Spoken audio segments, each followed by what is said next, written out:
Dirt Gang Productions.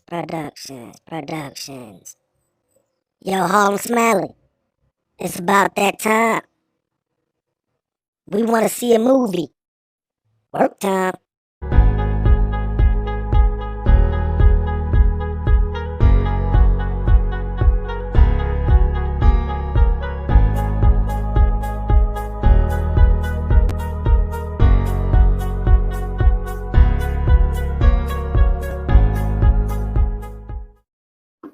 Yo, y'all Be still honest, when you first seen. Nah, you can get right into the intro. Y'all know how it goes. Now, be honest, when you first seen little baby in there, did you have the bonnet on and you snatched it off just to get the No, picture? I didn't. I had my regular hair. I had the, the Versace's on the face. Oh, so I they did so look they real caught you a good Walmart game, huh? You Oh wasn't yeah, just I quick looked it real Walmart. good. I looked it real good, but he was in the hood, so Yeah.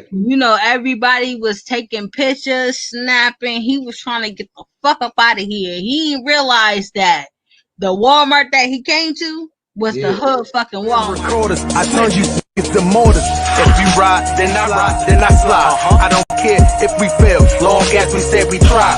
If you cry, then I cry. If you die, then I die. We used to be a crazy team. Dr. Jekyll, Mr. Hyde. If you ride, then I ride. If you slide, then I slide. I don't care if we fail, long as we say we try. If you cry, then I cry. If you die, then I die. We used to be a crazy team. Dr. Jekyll, Mr. Hyde. Up the hill. Any nigga get killed. That's why we live by the slogan. Never ran, never will. Unless we doing deals, moving pills, or we moving crews. Nobody would notice that nigga. He should have went to Target, real talk. But he came to the Walmart thinking that shit was gonna be sweet and shit was gonna be good. And he was in Walmart and he had to fucking leave and fucking kind of rush up out of Walmart because he was in the hood Walmart. But you know what?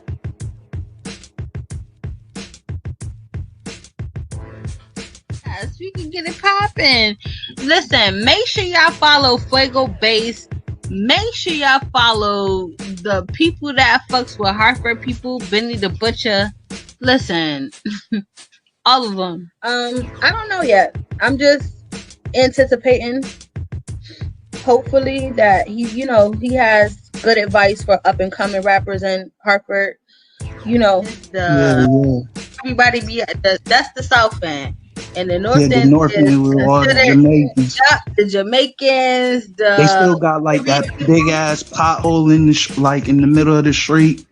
Of course, we got potholes everywhere. No, I'm talking. Nah, it's like when you come into the park or whatever, the Jamaicans, they got like a big ass pothole. So. Oh, you talk about Penny? Yeah.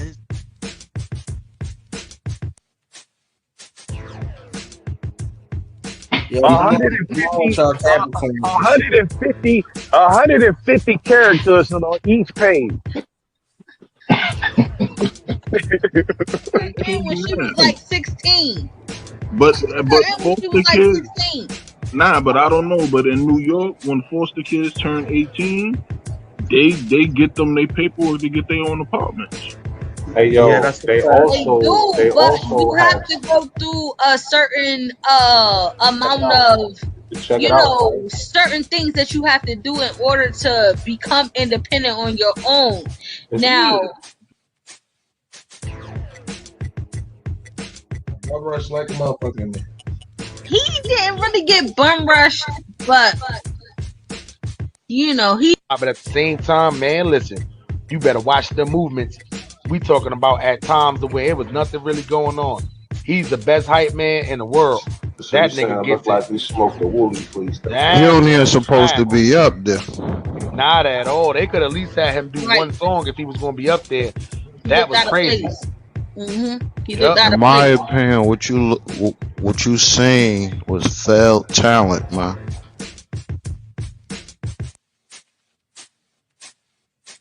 Melly Mel, 2L, all caps. Rocking with your boy Harlem Smiley, that's a fact. Best of both worlds, change the game, it's the rap. The other parts put you to sleep, and that's a nap. Let's rap. One more time for the culture and everybody else in attendance. It's episode 13, bitches. Yeah.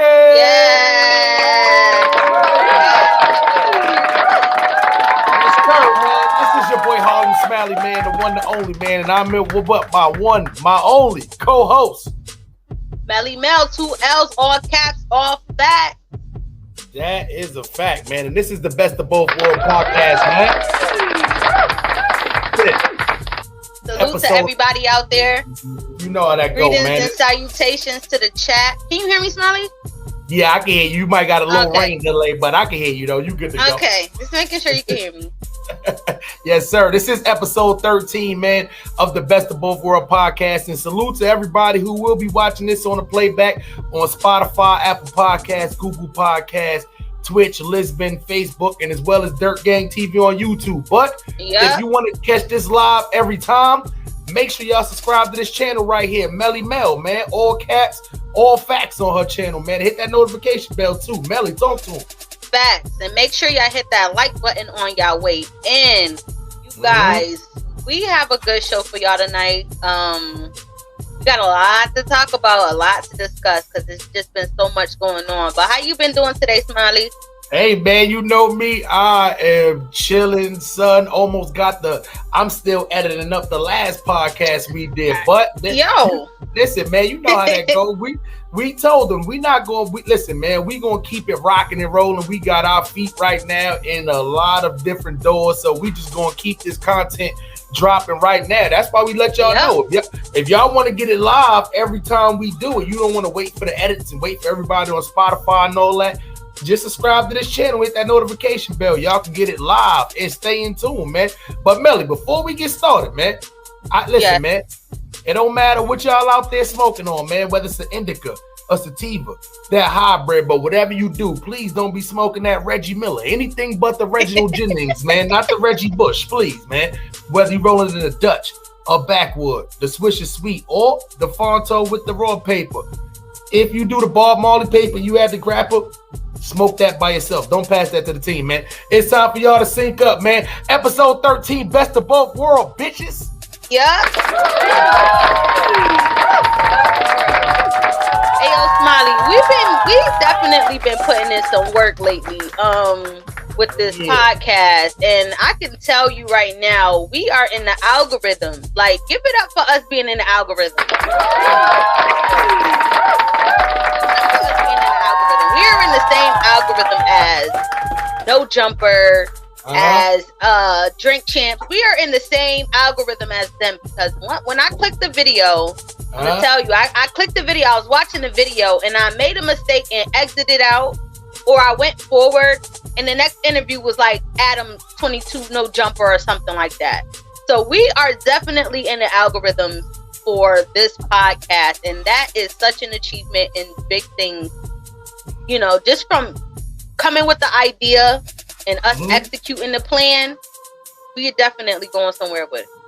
That's a fact, man. And we got some big announcements definitely coming up for y'all too, as far as, you know, sponsors go and where the team is going and what direction we going in. But Melly, you dead right, because when you click on that podcast channel, you can actually find both of our channels, this one and Dirt Gang TV, under the podcast category. I bet you ain't gonna find it under the bullshit. That's what's up. Yeah, listen. Yo, salute to the fucking team, man. We here, Best of Both World, bitches. Salute to Rich Gang, and salute to Honey Gang. Salute. Honey Gang and Don't Bang, man. That's it, man. Yes. Put them honey pots in the chat. Put them wrenches in the chat. Yes, y'all are here. Man, it's just been a lot going on. It's a lot. It's a lot. And you know what's crazy is, I know that's why I be sitting back laughing, you know, at the little Melly Mel hecklers, because I'm sitting there thinking like they have no idea. Like they have no clue. They have no clue, but we gonna leave them clueless though. They gonna see you anyway. You know that good. Anyway, and salute to everybody in the chat, man. All of the day ones, because without y'all, none of this would be possible. We are very appreciative for all of y'all who's been rocking since day one with the content. Because listen, man, I know it's a lot of bullshit going on YouTube, and sometimes it's funny, it's entertaining, but real recognize real. So salute to all the real ones who recognize real content when y'all see it, man. Let's get to it. Facts. You know what I'm saying? And yes, and this I'm gonna talk about that too later on, because we definitely been catching a lot of heat from other content creators. I'll say her name later, and I'm gonna speak on that too. So, but let's get into it though. Astro World. Damn. Astro World, Travis Scott, Drake, they are in a lot of heat right now. They are in a lot of hot water right now. You guys, this has been the topic of YouTube, Instagram, all social media platforms. As you guys know and saw, Travis Scott had his festival and 8 people were killed during this festival. Now, it's details that have come out basically saying that people were trampled, someone was injected with some type of drugs, and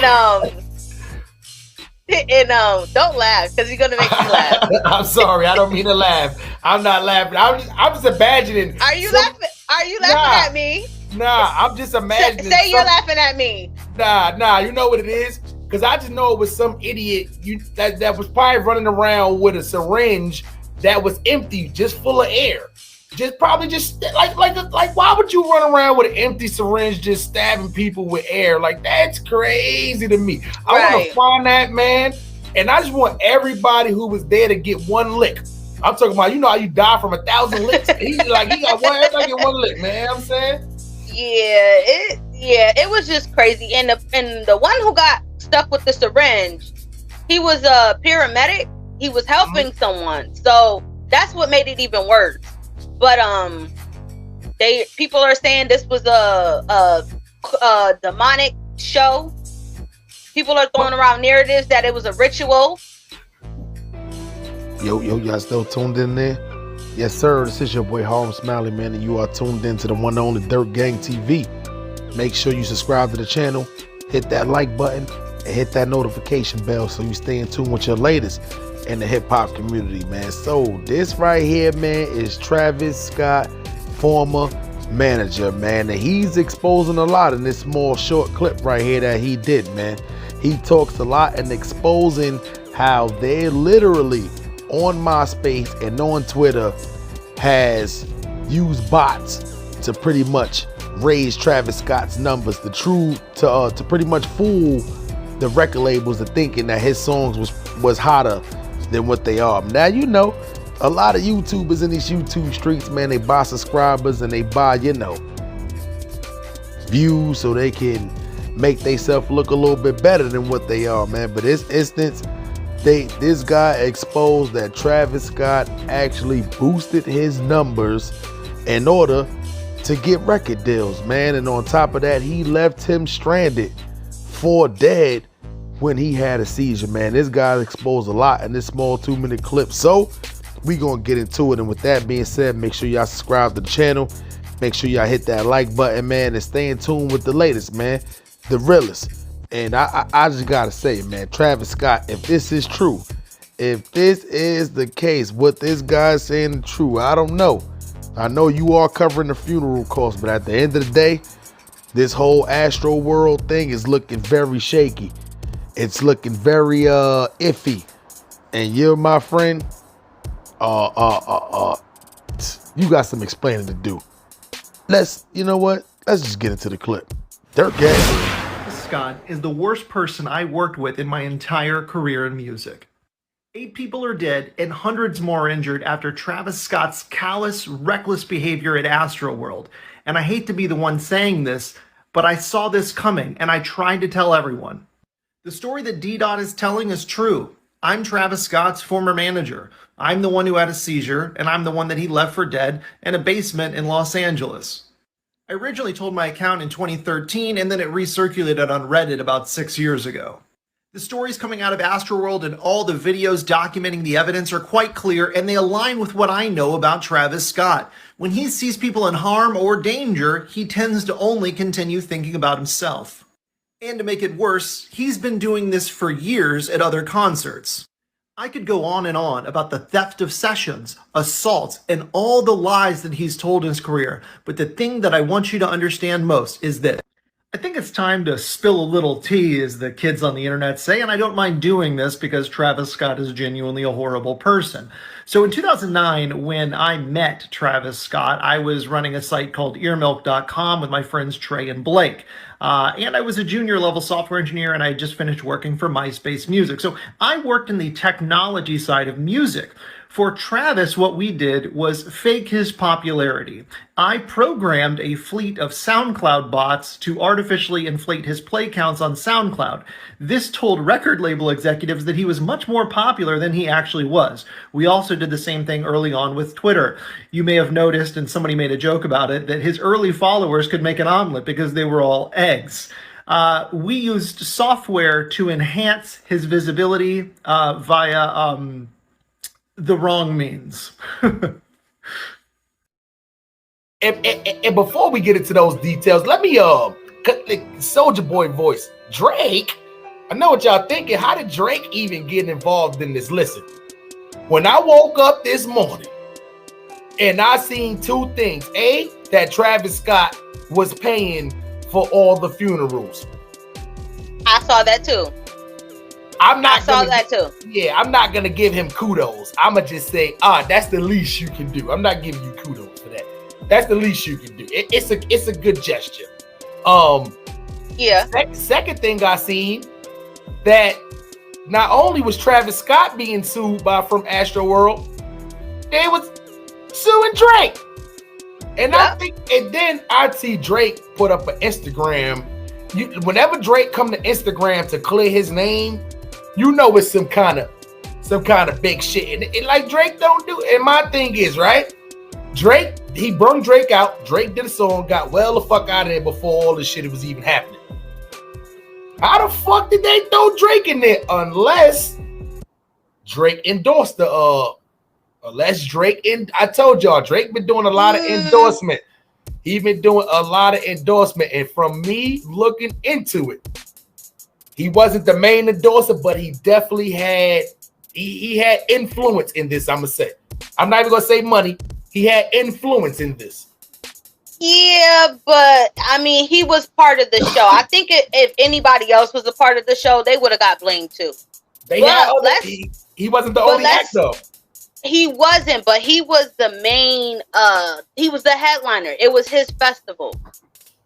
So, you know, of course, it's gonna be. They're not gonna put the other headliners in or the other people that performed because they weren't the headliner, and this didn't happen during their set.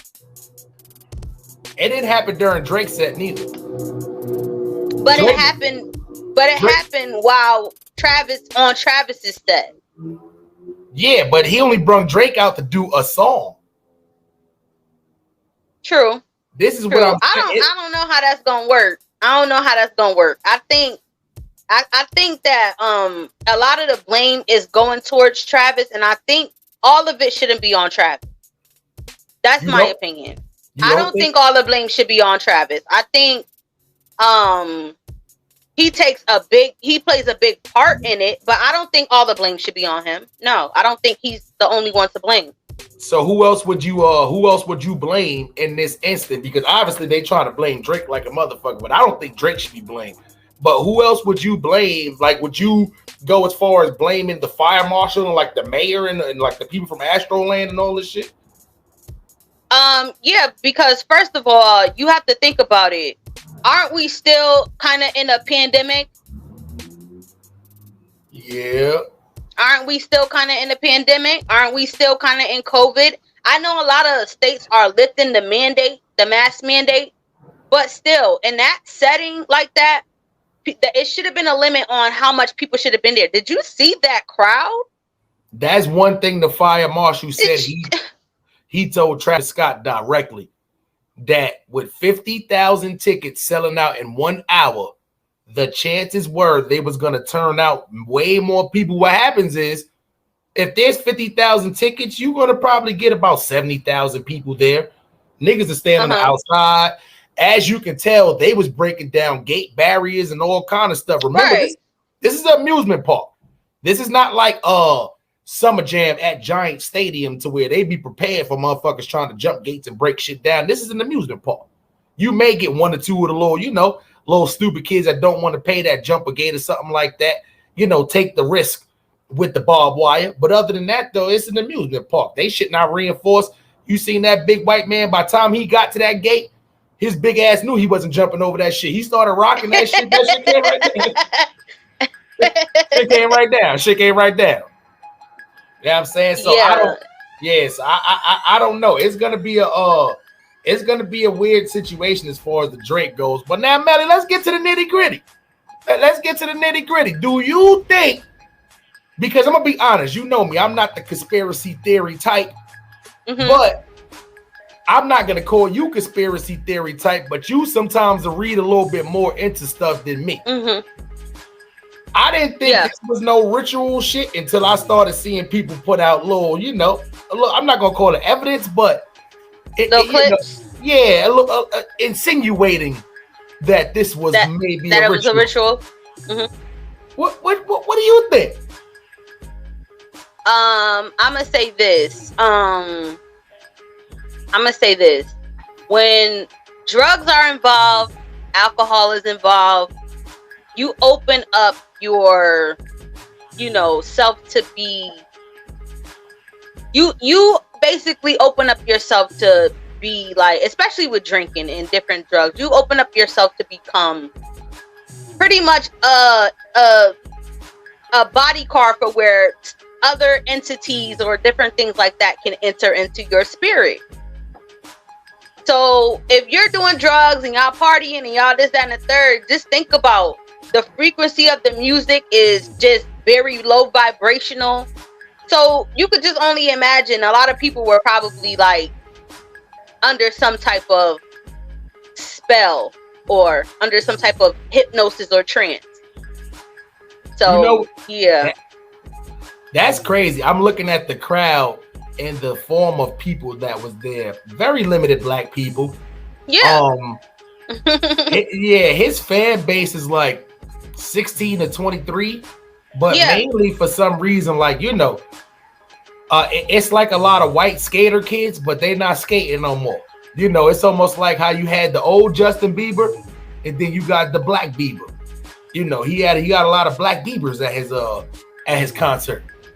So with that being said, I know, not saying that I know people try to paint narratives and turn stuff around, but for you to perform 37 minutes after the first person passed away, then they showed the big aerial view. Did you know the whole layout of the way the crowd was, and when it lit up when he was standing on top of it was a big cross? Like, did you did you see that? Like that, I thought that was a little weird because a lot of times, people use crosses for different things. People don't even realize they'll turn the cross to like a sideways to make it like an X instead of the cross. But anyway, we don't want to dig too deep into that. I peeped that. Yeah, his whole setup, even with the I see you on the other side and his visuals in the background showing people like people walking on top of the whatever it was, basically a portal. Shoe on the other foot real quick. Could this literally just be Travis Scott is just a weird person? Like he's just weird? He's definitely a weirdo. And this is just him being, him and just weirdly. Could this possibly just be a mistake because he's mistakenly weird? No, I don't know. I don't believe in coincidences. And I don't think this was a coincidence at all. And then I started thinking more deeply into it, like, is he starting to experience the Kardashian curse, the Kardashian Jenner curse? Oh, this might be the start. This might be the start of the Kardashian Jenner curse. Wait, he's with a Kardashian too? He has a baby by Kylie. He has a baby by Kylie and a baby on the way. I don't get how every male that has messed with one of the Jenners was at the top of their game. Then they take a whoosh from out of nowhere. Like the shit comes from out of nowhere. Right. From rappers to fucking athletes. These motherfuckers be picture health. Next thing you know, these motherfuckers breaking fucking bones and shit. Like, the fuck going on over there? And you notice that it's mostly, not to throw race in this, but it's mostly black men that they deal with. The only one who does not deal with black men that I have not seen is the other not Courtney. I forgot her name. It's a lot of them motherfuckers. Chloe. No, Courtney. It's Courtney. It's Courtney. She's the only one that I've seen who only deals with, white men. She's dating Travis Barker right now. So she was married to, or her and Scott have kids. She's the only Kardashian that I've seen who only dates within her race. Every other Kardashian, Jenner, even down to the mom, they all date black men. And there's nothing wrong with it. But it just seems like, it seems like that's where they get their power from, it seems like. I wonder if the mother, like a long time ago, was like messing with a black man and the moms put like some old voodoo spell on her. Like, yeah, she was messing with OJ. OJ Pop put an old voodoo spell on her. You know what I'm saying? You bitches never gonna keep a man. You know what I'm saying? Shit crazy. It is, and it's weird. But I mean, I could understand where people are saying that it was demonic and in the way it was presented. I could understand that, because I did look at everything that was going on, and y'all have to understand the demographics of which the people that he's dealing with. We're talking about mosh pits. We're talking about I guess people got trampled because they were doing the wave through the crowd. I mean, think about it. Heavy metal. Who the fuck does the wave at a goddamn hip hop concert? Listen, it's the type of music and the demographics that he's catering to. You have to look at it for what it is. Like, that wasn't a hip hop concert. That shit was crazy. What's crazy is Highest in the Room is one of my favorite songs. I can't even listen to that shit no more. Cause I'm just thinking about like you know what it is? I don't even get it. What's up with these black dudes want to hang around these young white skater kids? That's Lil Wayne vibe. You got Lil Wayne, man, old dreads falling out. He fucking skateboard with man little white dudes. Like, that shit looks mad weird, my nigga. Like, not dreads falling out. Nah, them shit's falling out. He gotta get that shit up and just go baldy. Because Smiley, the thing is this: those are their biggest supporters. What black person has gone up to you and be like, "Oh, I hear an echo." Oh, I don't. It's me. Okay, it might be me. But what black person you go up to and be like, "Oh yeah, you heard that new Travis Scott?" Like, what? Travis Scott? We don't really listen to Travis Scott like that. So you have to think about the demographic that his music caters to. They support him probably a little bit more than the black community does, and also he's a representative of Fortnite. Yeah. So what do you think? The kids like Fortnite. But that's why I thought it was weird. How the fuck they make Travis Scott a representative of Fortnite? But when Black Boy JB wanted to get paid for his dance that y'all had all of the fucking kids doing that y'all stole from this nigga, y'all wouldn't break that nigga off no bread for that dance. That's Fortnite or something. You know what it is? That's why people be saying that. They know Black Boy JB wasn't gonna be up there talking about yeah. You know what I'm saying? No, and they also have to look at who's more like popular in a sense, or who would be able to draw in this crowd of young kids. Black Boy JB, he had that one song, but he wasn't he probably wouldn't have went nowhere outside of that realm of music that he subjected himself to. Yeah, I mean, he was on the way. He did that Look Alive shit with Drake, man, and you know what it is, so especially in this quick sidebar about hip hop too. Sometimes us hood rappers, man, we get stuck with just trying to be hood rappers, man. You got to expand your horizons sometime, man. But anyway, right? You know how that go. So being that we talking about rap shit right now, what do you feel about what the manager said as far as Block Boy JB? I mean, not Block Boy JB. As far as Travis Scott. Potentially. Well, this is from his words. Allegedly, we're gonna say. Right, allegedly.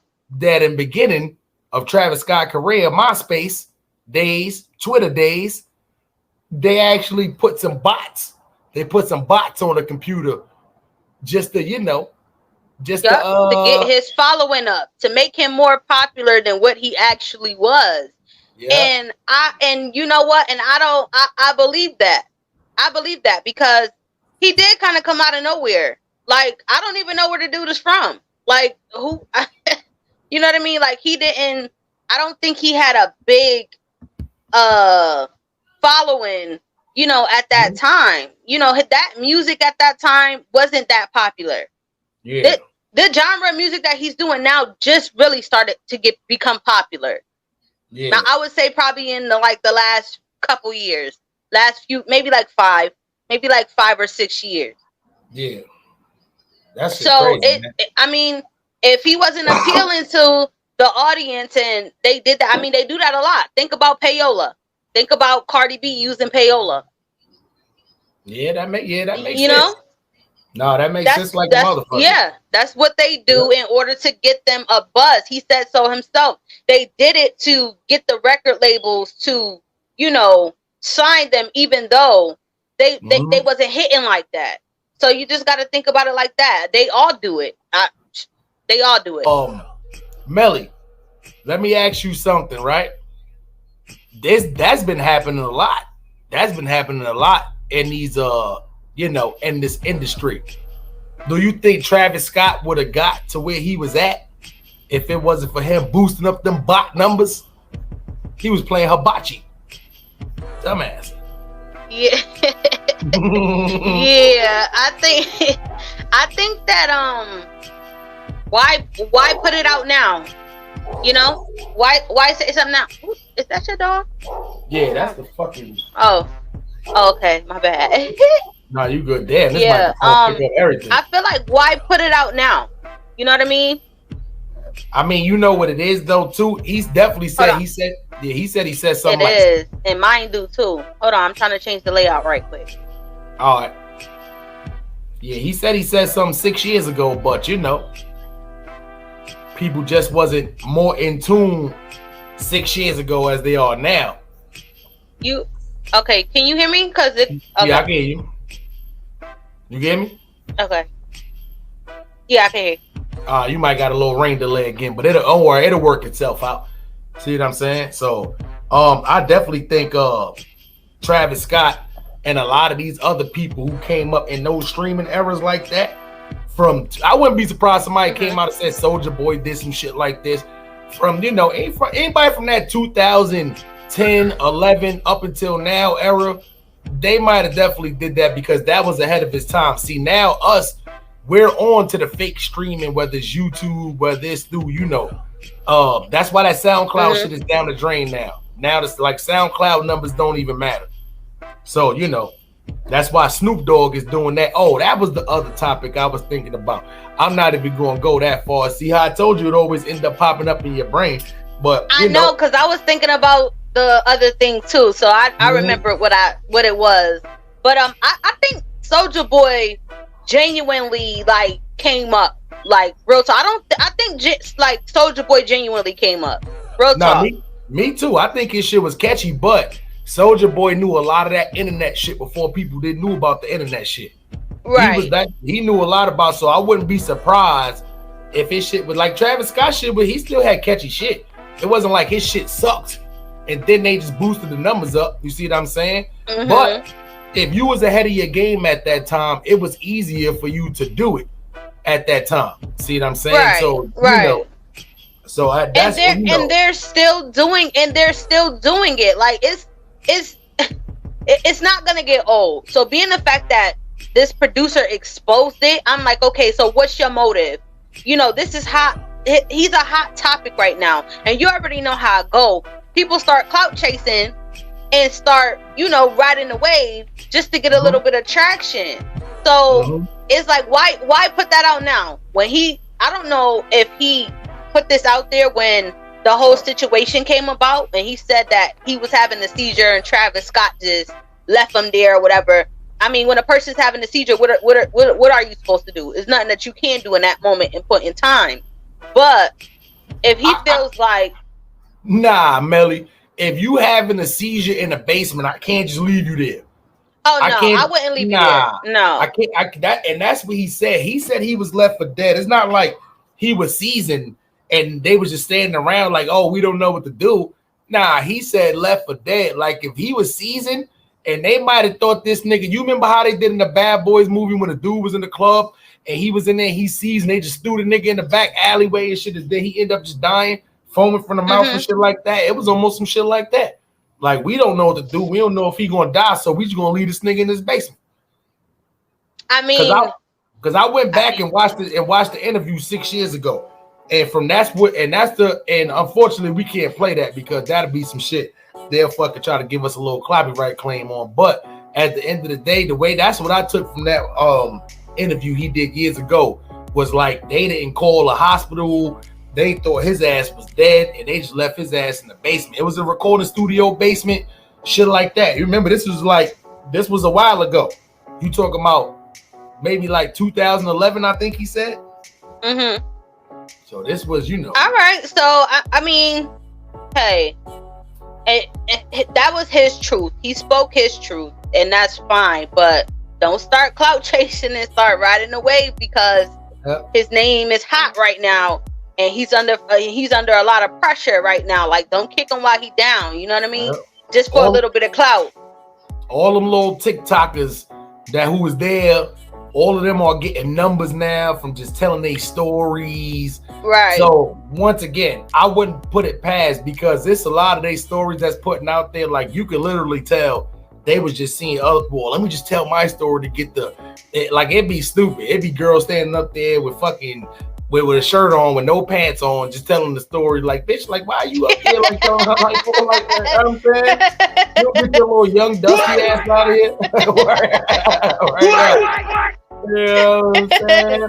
Word up. That's crazy. Yeah, that shit crazy. But it's literally people up there, you know, they stories about, you know, that they couldn't even lift their arm up to like digging their nose or, you know, scratch their back or stupid shit like that. Like them stories. It's crazy. That's why I never go to events unless it's seats. When it's seats, everybody got their own seats. Shit like that don't happen. Right. Like, the idiots who just want to rush up to the front of the stage, then that's something you got to deal with. If you mosh pit and all that, but me, that's a rule I got. Never go to a concert unless it's seats. My opinion. Right. And let's talk about and condolences to the families too. Condolences to all the people that lost their lives, like condolences, because I know it's never easy. And you know, the HPD or Houston police, whatever, they got on up there and did their press conference about the whole thing. So they're basically investigating the whole situation. And make sure y'all pray for the young boy who is in a coma right now because he was trampled on so severely. That he is just in a coma. So y'all pray for all of y'all that pray, and you know, just make sure y'all say a few words or something, you know, just for the people. So let's just give them a moment of silence. And we'll definitely condolences. Never easy. You know what's interesting about that fact right there, Melly? What? He's the only person to report it. To get trampled on, the only one. Now remember, the other ones, no autopsy reports came out. They still don't know why these other people died. The other 8 people. He's the only one to report it to get trampled on. He's the only one alive. This why I don't want to believe that it was somebody just running around the whole shit, just stabbing people with needles. I don't want to. Everything in me don't want to believe that, but it's more logical right now that happens than people just getting trampled on. Normally, what happens is if it's a fight breakout, somebody start shooting, somebody start throwing money. This is when you got people jam packed like that, people talking about they couldn't even wipe, scratch their nose. Is when you get trampled, that means people is running, people is moving. If everybody is stagnant, right? How is it that this person is actually getting, all of these people is getting trampled on? That's why I can't really look at that and be like, oh man, they were raving. Listen, that's what I'm talking about. They were raving. They was, but it was a concert. They were raving. People are moving. It's a whole bunch of people. It's a mosh pit. And you also have to think about drugs playing a part in this. Oh, there was drugs. That's not just like that's what I mean. Right. This is what I mean by let's not just put all the blame on Travis Scott. Let's not do that, because yes, it was his show, but you're not responsible for the crowd. He didn't incite a riot. He didn't incite the crowd. You know what I mean? Mm-hmm. The crowd just was, it's a crowd. You have a whole bunch of people in the crowd, possibly a lot of them doing drugs. Mm-hmm. Like, he's not responsible for people taking drugs. He's not responsible for that. Do you think if he would have stopped the show immediately when he seen the first person, because he was looking at that person, he thought they was just passed out. But do you think if he would have stopped the show immediately, don't you think none of this would have been, we wouldn't even had a discussion about no sacrifice. No, if he would have instantly be like, yo, that dude passed out. Hold up. Lights off. You like, he a regular real nigga. Like, nah, you know what I'm saying? But white people is running up on stage. Talking about people's dying out here. People is in the crowd chanting, stop the show. Stop the show. You know what I'm saying? He stopped a couple of times. He stopped a couple of times during his set. He did. But you have to think about it. He don't know what's going on in the crowd. That's what they're screaming. He's not in the crowd. So him just stopping the show, I mean, can he really stop the show? Stop the production and everything that's going on?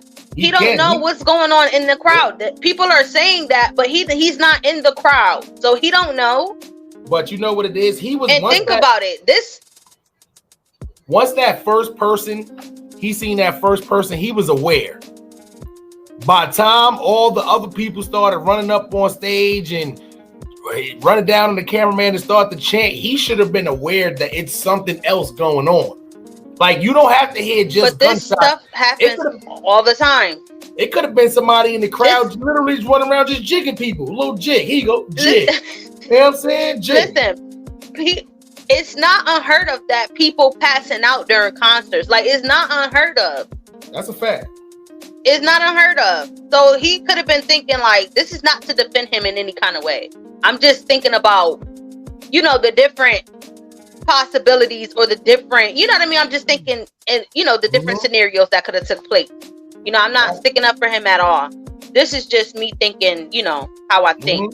Let me give you a couple. Go ahead, Melly. So, this happens at concerts where people might, pass out or, overheat, especially if they're taking ecstasy or they're on any type of drug and you're not drinking enough water, your body can overheat, and they said that it was hot, quote unquote hot. Wasn't it outside? Houston, it was like 83 degrees that day at the time. Okay. Out there. So that's pretty hot for drugs, though. For drugs, that's hot. But people like, they're outside, it was hot and this, that, and the third. I mean, we can only see from what people who were there are saying.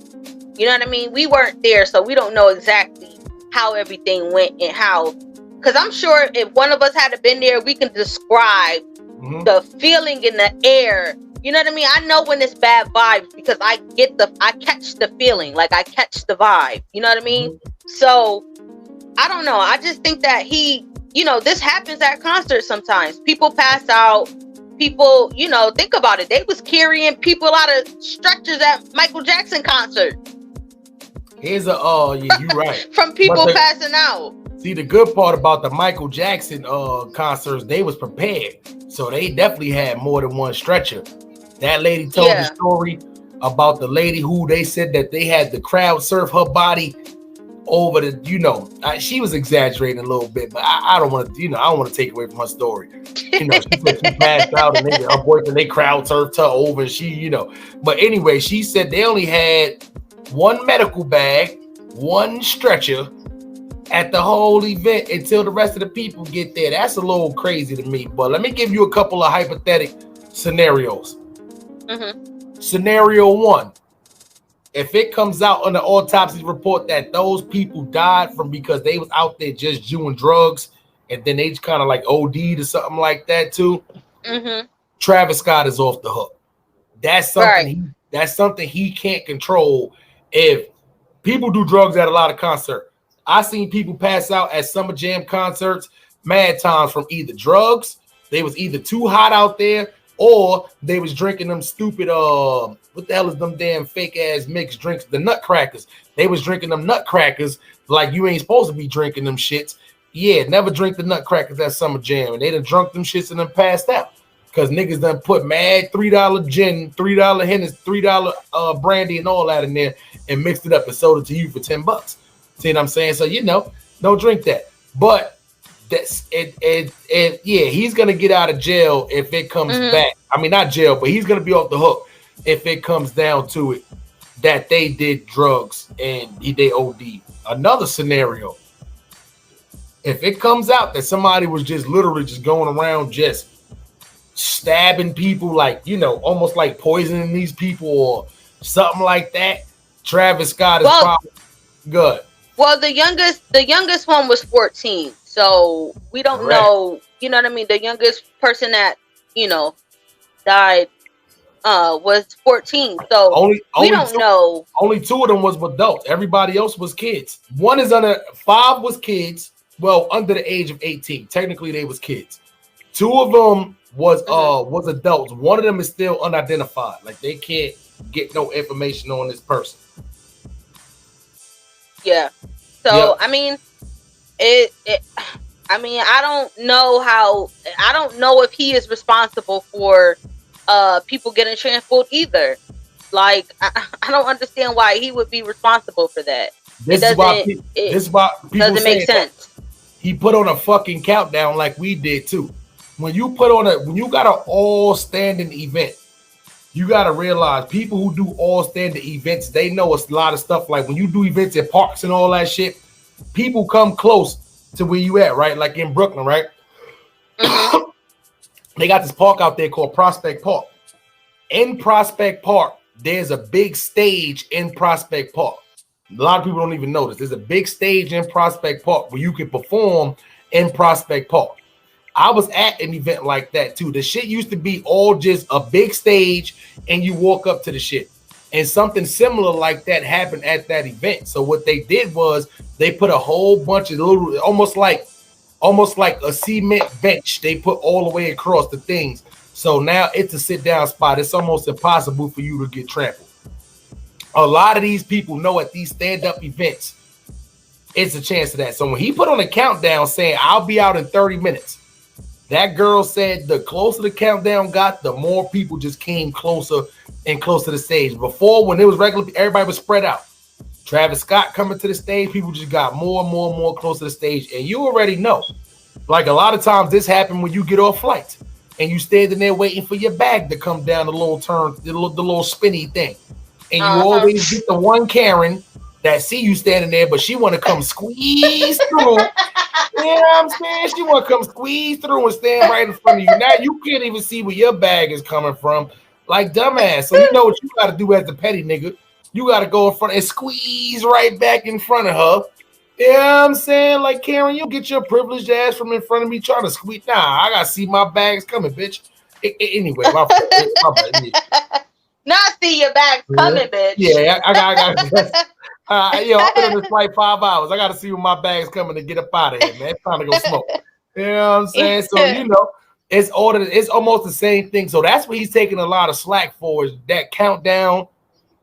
The fire marshal said he told Travis Scott team directly it was going to be way too much people in there. And with him only hiring 1,200 off-duty cops to 50,000 people, that wasn't enough. The fire marshal said he told Travis Scott his people himself directly, and Travis Scott just disregarded it. The fire marshal couldn't make him, he could only suggest, that they do something about it. Hire more security or cancel the event and get a bigger venue.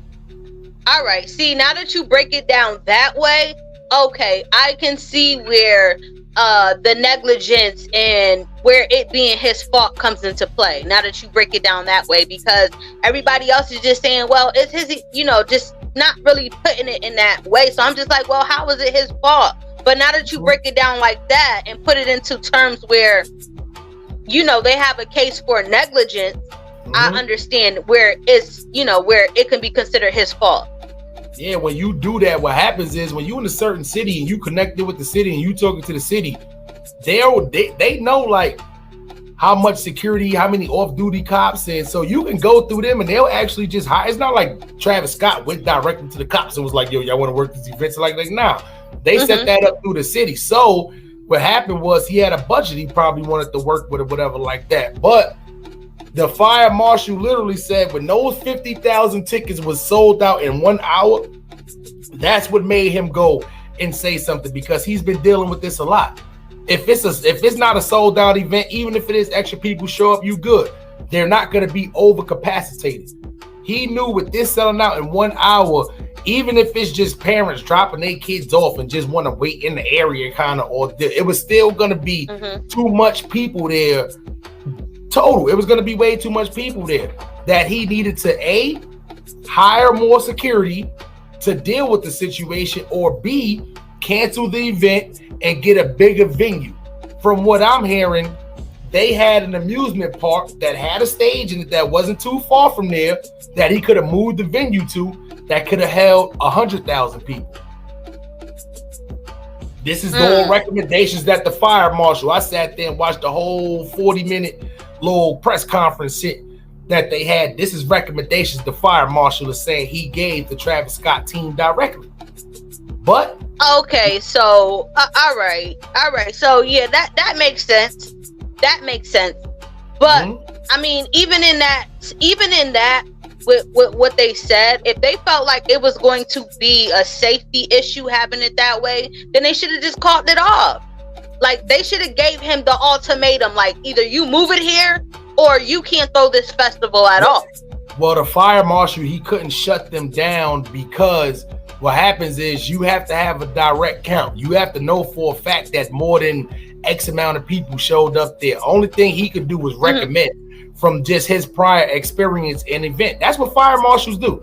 Fire marshals fuck with people for not being up to code with they shit, or for having events and the shit is overcapacitated. That's what the fire marshals do. So they have a lot of experience in this field right here. So they can't shut you down until they physically see you have your event, or if you sold more tickets beforehand. But yeah, that's a whole nother deal. But if they get to the event and they say, oh, it's supposed to only be 50,000 people, but it's 70,000 people here. Let's be for real. You know how hard it is. They would have had to literally sit there and count every people, but they was busting down gates and all kind of shit inside of there. So by the time then, it was already too late. Late. And there was no way for them to really confirm to say that, oh, it's way more people here than what's name. But 50,000 was still too much for that. It was still too much. It was still too much for that. What's name? Like when they seen 30,000 tickets was sold in 40 minutes, they should have shut that shit down. That's what a lot of sites do. When shit sell too fast, they shut that motherfucking site down and your ass got to try again later. I seen that shit happen all the time, especially when they was giving out that unemployment, that free $600 to niggas. What niggas, niggas was like, this is unemployment. Down that motherfucker there to shut niggas was trampling over people, huh? That's a fact. Buying crab legs and all that. Y'all niggas ain't good with that shit right now. You know what I'm saying? That's crazy. Word up. But you know, man, you know what's fucked up part about it? I just feel bad because they done dragged Drake. They done dragged Drake into the shit. You know what I'm saying? So I don't know, man. Yeah, you got a rain delay like a motherfucker. But let's talk about the sincerity of Travis Scott's apology, though. Did you catch the apology in the word and what he had to say? Well, when he was almost crying, when he almost cried. Oh my goodness! I was like, yo, he was. It just gave off. It was given. I'm not really concerned. I really don't care. But they're making me do this. That's what it gave to me. Like, he didn't really want to get up there and say much, because if it was sincere, it wouldn't have been all the rubbing on his face and, you know, closing his eyes, and like, it just did not seem genuine. It didn't seem sincere. He tried way too hard, and not only it didn't seem scripted, but it definitely seemed like it was something that it wasn't genuine. He was trying to make it genuine, and it wasn't. My thing is, right, like, you as a grown man, us grown men, we don't almost cry.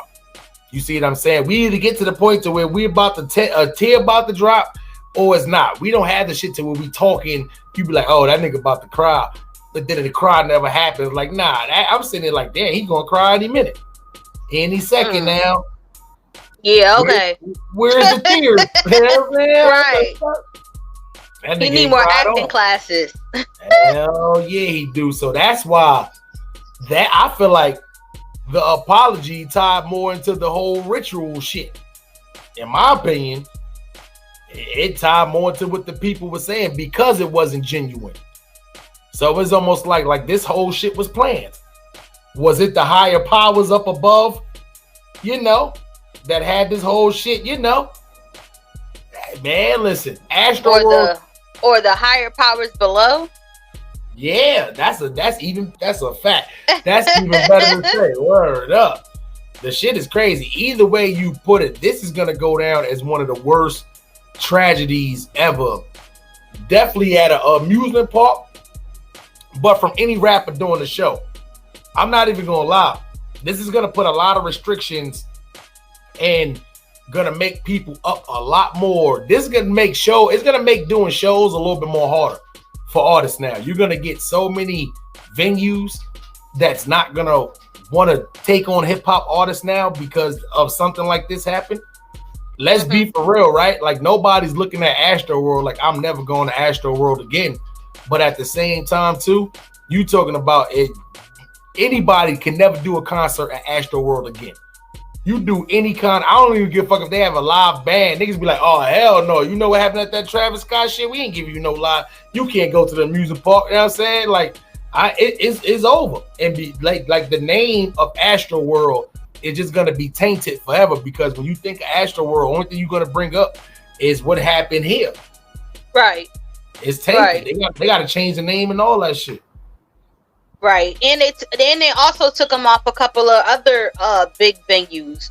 So that just goes to show that people are like, okay, well, we don't want that type of thing happening at our event. So we just rather him. Right now, they're looking at him as a liability. Yeah, it's over. They're looking at him as a liability right now. Yeah, he can't get booked for no more shows right now. It's impossible for him to get booked for shows right now. And it's gonna be like that for a long time, because I don't care if they got seats. I don't care if you at Webster Hall. I don't care where you at. You could be in one of the biggest venues. You at Disney. They ain't letting you perform over the loudspeaker. I ain't even gonna lie. See, this is the problem. You want to have these motherfuckers in there mosh pitting, and you know what comes along with that. Anybody, I ain't even gonna lie. A lot of mosh pits equals up the drugs. I'm not even gonna lie. That's like heavy metal rock band. Like, yeah, and you know what they say about. Well, I don't know if you know, but you know the stigma that comes along with heavy metal and rock band, devil worshiping. So, yeah. I mean, it has its, it has its things about it that make you look at it differently, or see it like, okay, that's what it was, or that's what it could have been, So, yeah. I mean, hey, at this point, I feel like people.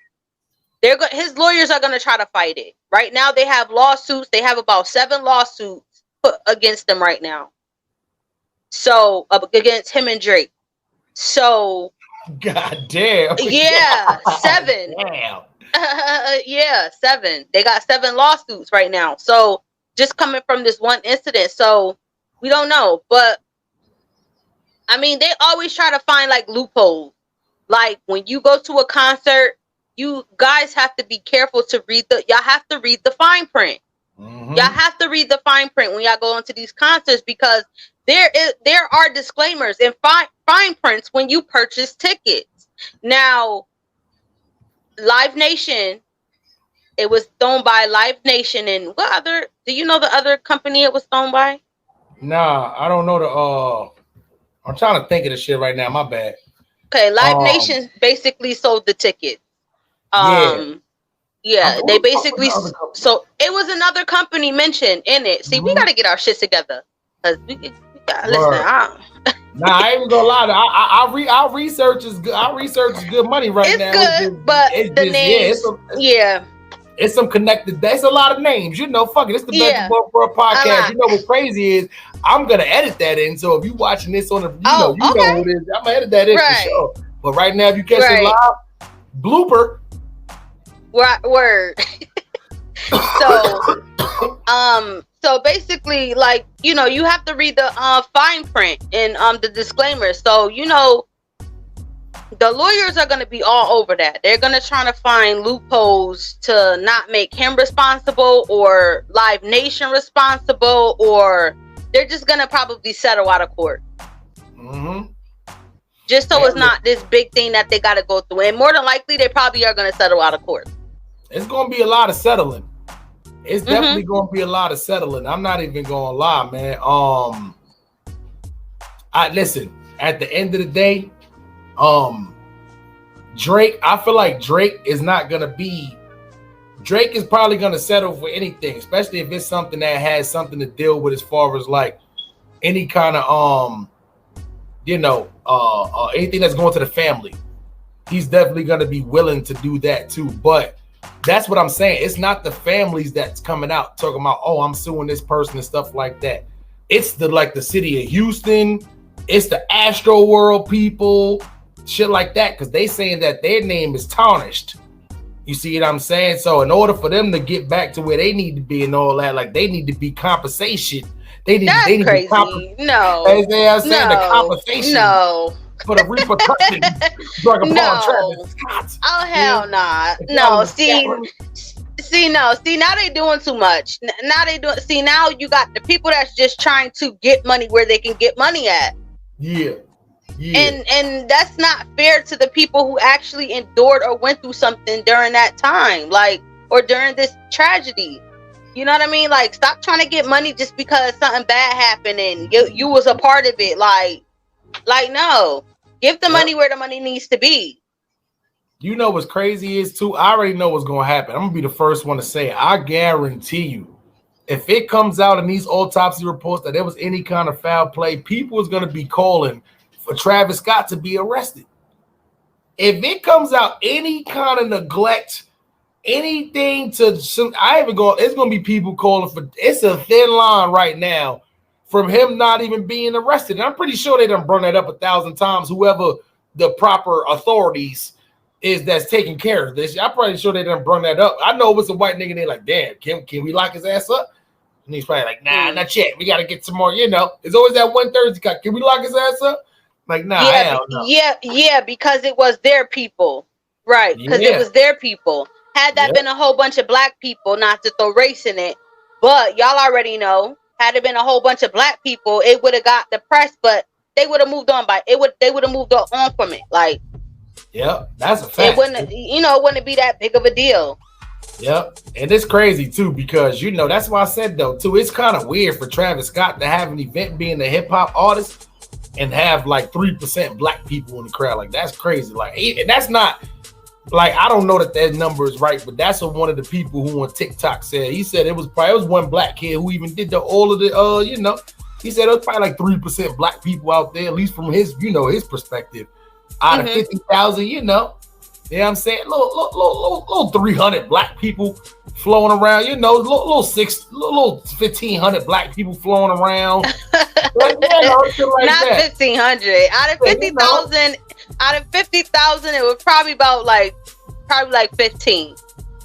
Damn. 1,000. So you mean to tell me if you got a big ass bowl of salt and if you sprinkle a couple of peppers in there, that was like the black people anyway? Yeah, that's what I would say. If it was 50,000 people, it probably was like 15 to 20,000 black people. That's it, man. Listen, I don't want the young skated crowd fan. Like, I want my fans to like drink Hennessy and smoke weed. Like, I don't want, if y'all do drugs, don't be my fan. If you do heroin, you smoke dust, bath salts, fentanyl, heroin, cocaine, dog food. You do any of that, I don't even want you to be my fan. But listen, you have to think about it. Like, you have to look at it for what it is. You can tell the type of people that he does music for because his visuals, if you pay attention to his visuals, you can tell. Like the super 3D in his visuals, like his the way his brain thinks or the way his brain functions seems of that of a person who takes mad drugs. Think about it. If you got a whole bunch of people in a mosh pit that just did acid, they're probably hallucinating. Seeing stuff that's not there.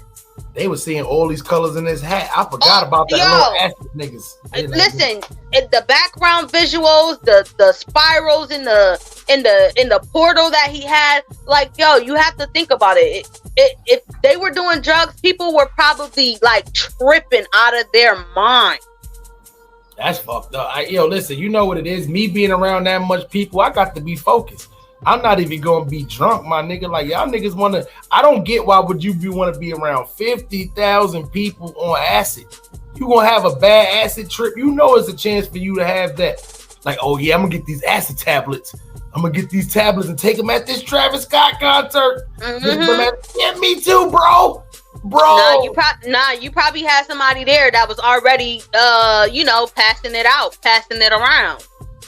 With the little fentanyl lace, you already know. You had somebody there. You feel me, going around. Melly, they was looking for it. You know what I meant to tell you too. I know you're a little bit out of the loop. You know what I'm saying? But the young kids, they don't take ecstasy no more. They take Molly. They don't take ecstasy. They take Molly. Yeah, they take Molly. I know you're a little out of the loop. Melly a little out of the loop. You can't say ecstasy. They don't take that shit no more. Oh, my bad. I know people that still do ecstasy. So them niggas is old as fuck. They over 30. I can tell you that. Them young niggas. Oh yeah. What's ecstasy? What the hell is this little baby doing on here? Like, ecstasy is still a form of Molly is still a form of ecstasy. So with no aspirin, all that shit connect. All of the Mollies put together.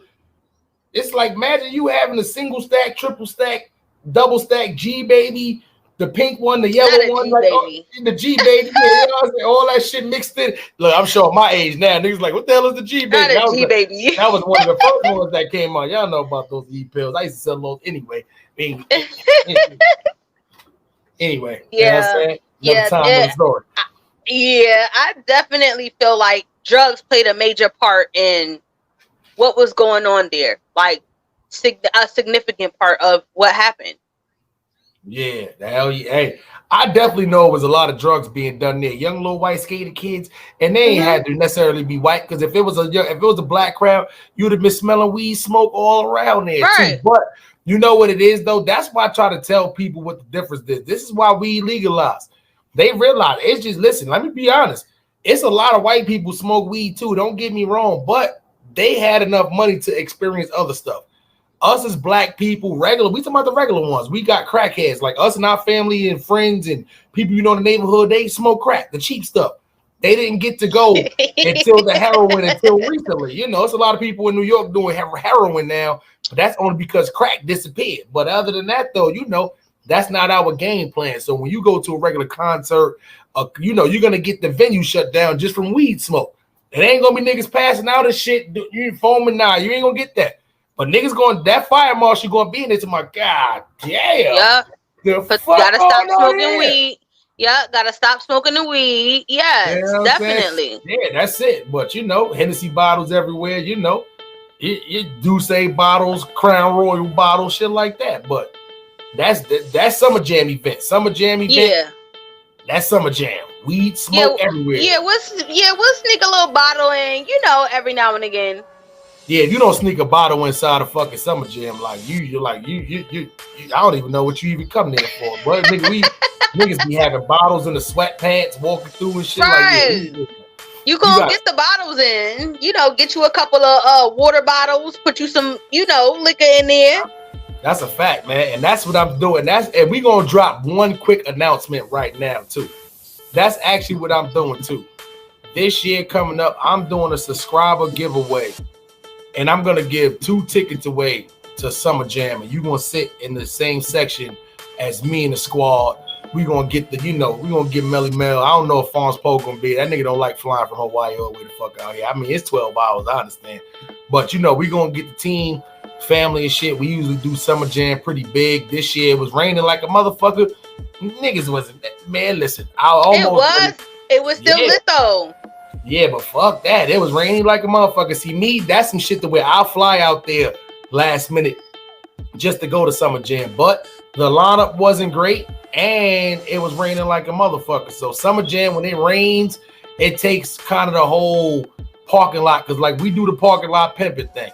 Summer Jam pre-stage usually start at 5:30. The regular shit start at 7:30. We usually out there between 12 and 2 o'clock.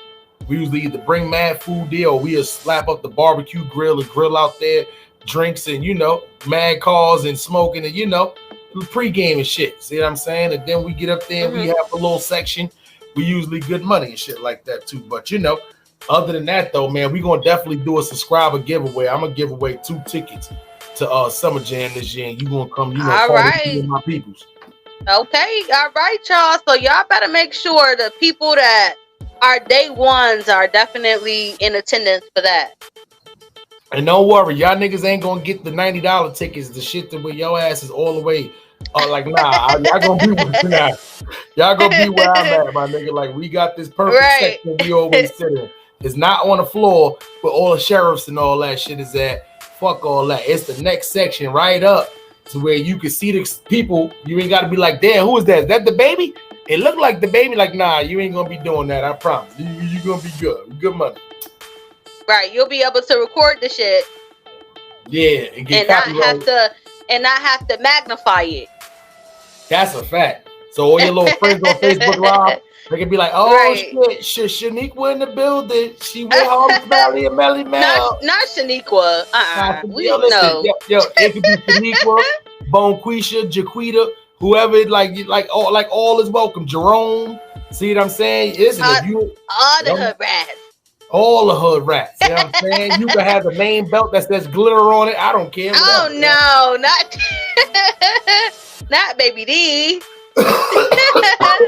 Yo, that shit crazy, man. But yeah, salute to the day ones, because we definitely gonna be doing some giveaways, because this podcast is definitely going in great directions right now, man, and as well as other shit too. I'm not even gonna lie. Even like, listen, man. This team is blessed and highly favored. That's all I'm gonna just say. We live our life right. We work very hard off and on social media. So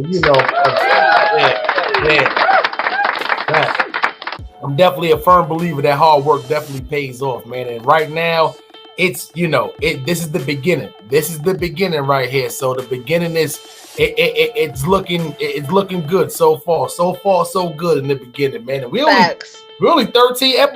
Listen, man. We was talking about episodes. We was talking about episode 50. Shit is moving a little bit faster than episode 50 already, man. Yo, listen, man. Don't worry. Yeah. Don't worry. Y'all see us now. Enjoy. Yep. Because we're getting there. You know what I'm saying? Shit is swerving, baby. I wake up with a smile on my face. You know what I'm saying? Facts. Facts. So, Melly, before we get into the next topic, man, one thing I want to do with this podcast too, I definitely want to start giving back as far as I've been working with a lot of artists as far as this rap shit goes, me, having my own record label, me producing. It's been a lot of artists I've been working with from upstate New York to the city in New York to Delaware to Virginia, Florida. I'm talking about Atlanta. I got even in California. I mean, like from producers to R&B artists to rappers, you know, we definitely out here working too. So one thing I want to do during this podcast is definitely start giving them a song of the day. And what I'm going to start doing is we're going to start featuring these artists on the song of the day, man. So, you know, before we get into the next one, man, it's all right if I give these people the song of the day real quick one time for the people? Go ahead. Let it spin. All right, let me see if you might gotta accept it again. Yeah, you might gotta accept it again. Let me know when you do so we can get this right. All right. What's up, Pop? Salute to everybody in the chat. Make sure y'all all hit that like button for us, man. Make sure y'all support. Salute to everybody in the chat. We doing our show, so we can't really just, you know, shout out everybody, but we see y'all. We definitely gonna drop the link soon, so everybody can get up here and say what they need to say. Yeah. Oh, I'm gonna shout the people out right now one time. Salute to Dutch the Great, Maybach Mel, man. Salute to Stilo Fax, Janice.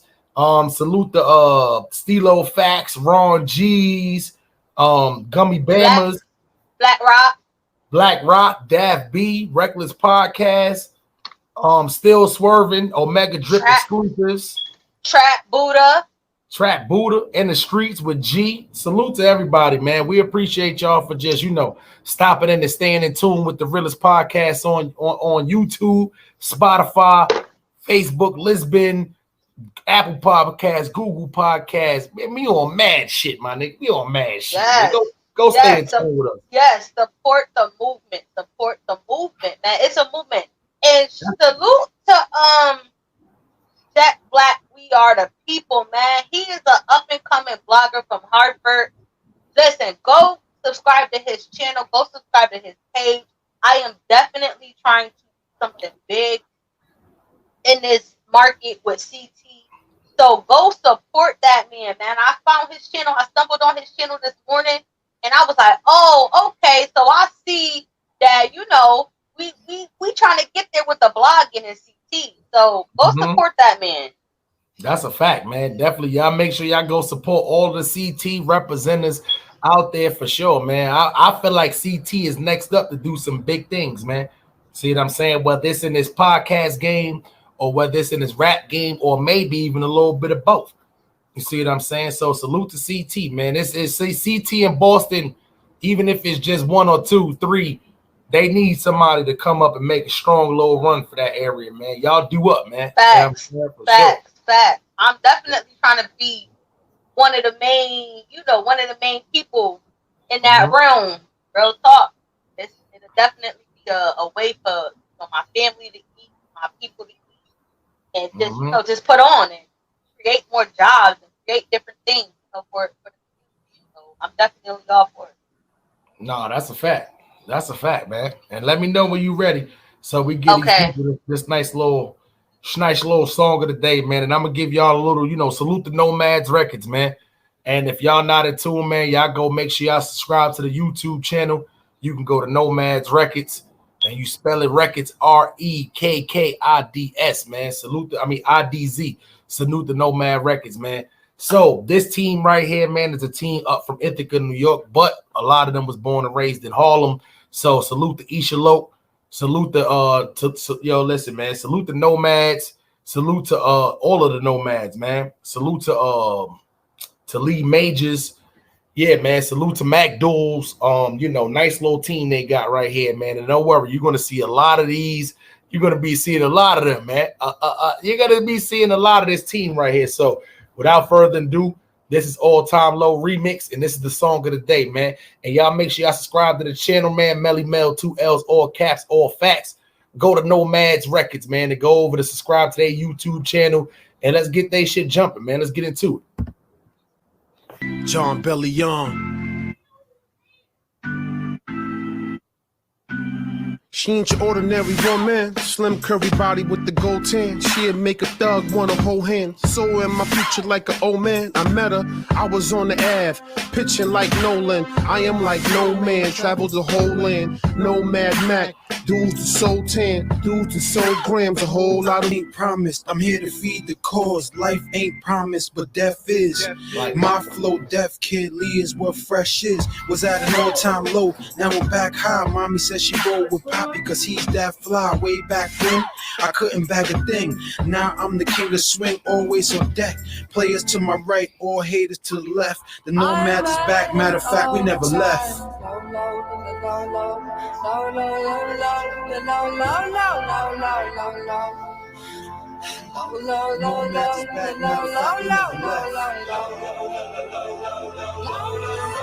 Try to hide the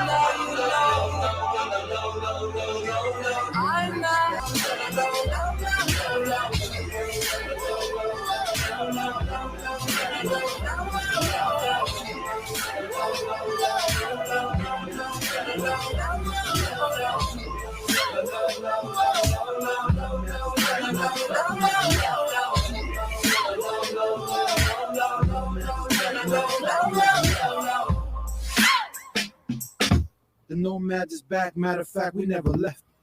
Yes, sir, man. Yes, sir. Salute to my guy Lee Majors, man. Salute to Nomad Matt. Yes, sir. That one right there was all-time low remix. My guys right there, man. I ain't even gonna lie. Y'all gonna see a lot from that team, man. Y'all gonna see a lot. And that was the song of the day. All-time low remix. Yes, sir. Melly Mel, man. You on mute. You on mute. You on mute. You on mute. Snap, my bad. That was you this time. Oh shit. That's usually me doing that mute shit. That was Melly this time. You know My bad, y'all. Word up, That man. was dope. That was dope. Give it up to them. I fuck with that, man. Yes, sir. That's my geysers right there. All right, salute to Nomad Records. You know it, man. Yeah, listen, you gonna see it. Anyway, I'm gonna drop one more jewel for the people before we actually, I'm gonna drop one more jewel for the people, man. Harlem Smiley also this summer is gonna be doing a showcase. It's gonna be a showcase that's gonna be promoting Nomad's records. It's gonna be promoting Around the Clock records. We gonna have a lot of artists. Showcase? Yeah, this is gonna be a showcase. We talking about venue. We're talking about, the people coming through, drinks. It's gonna be it's gonna be a showcase. Yes. And of course, if you can't be in attendance, it's gonna go live on this channel and on Dirt Gang TV at the same time when the showcase is being premiered. But that's just a little, a little gem coming this summer, man. We got shit flowing, man.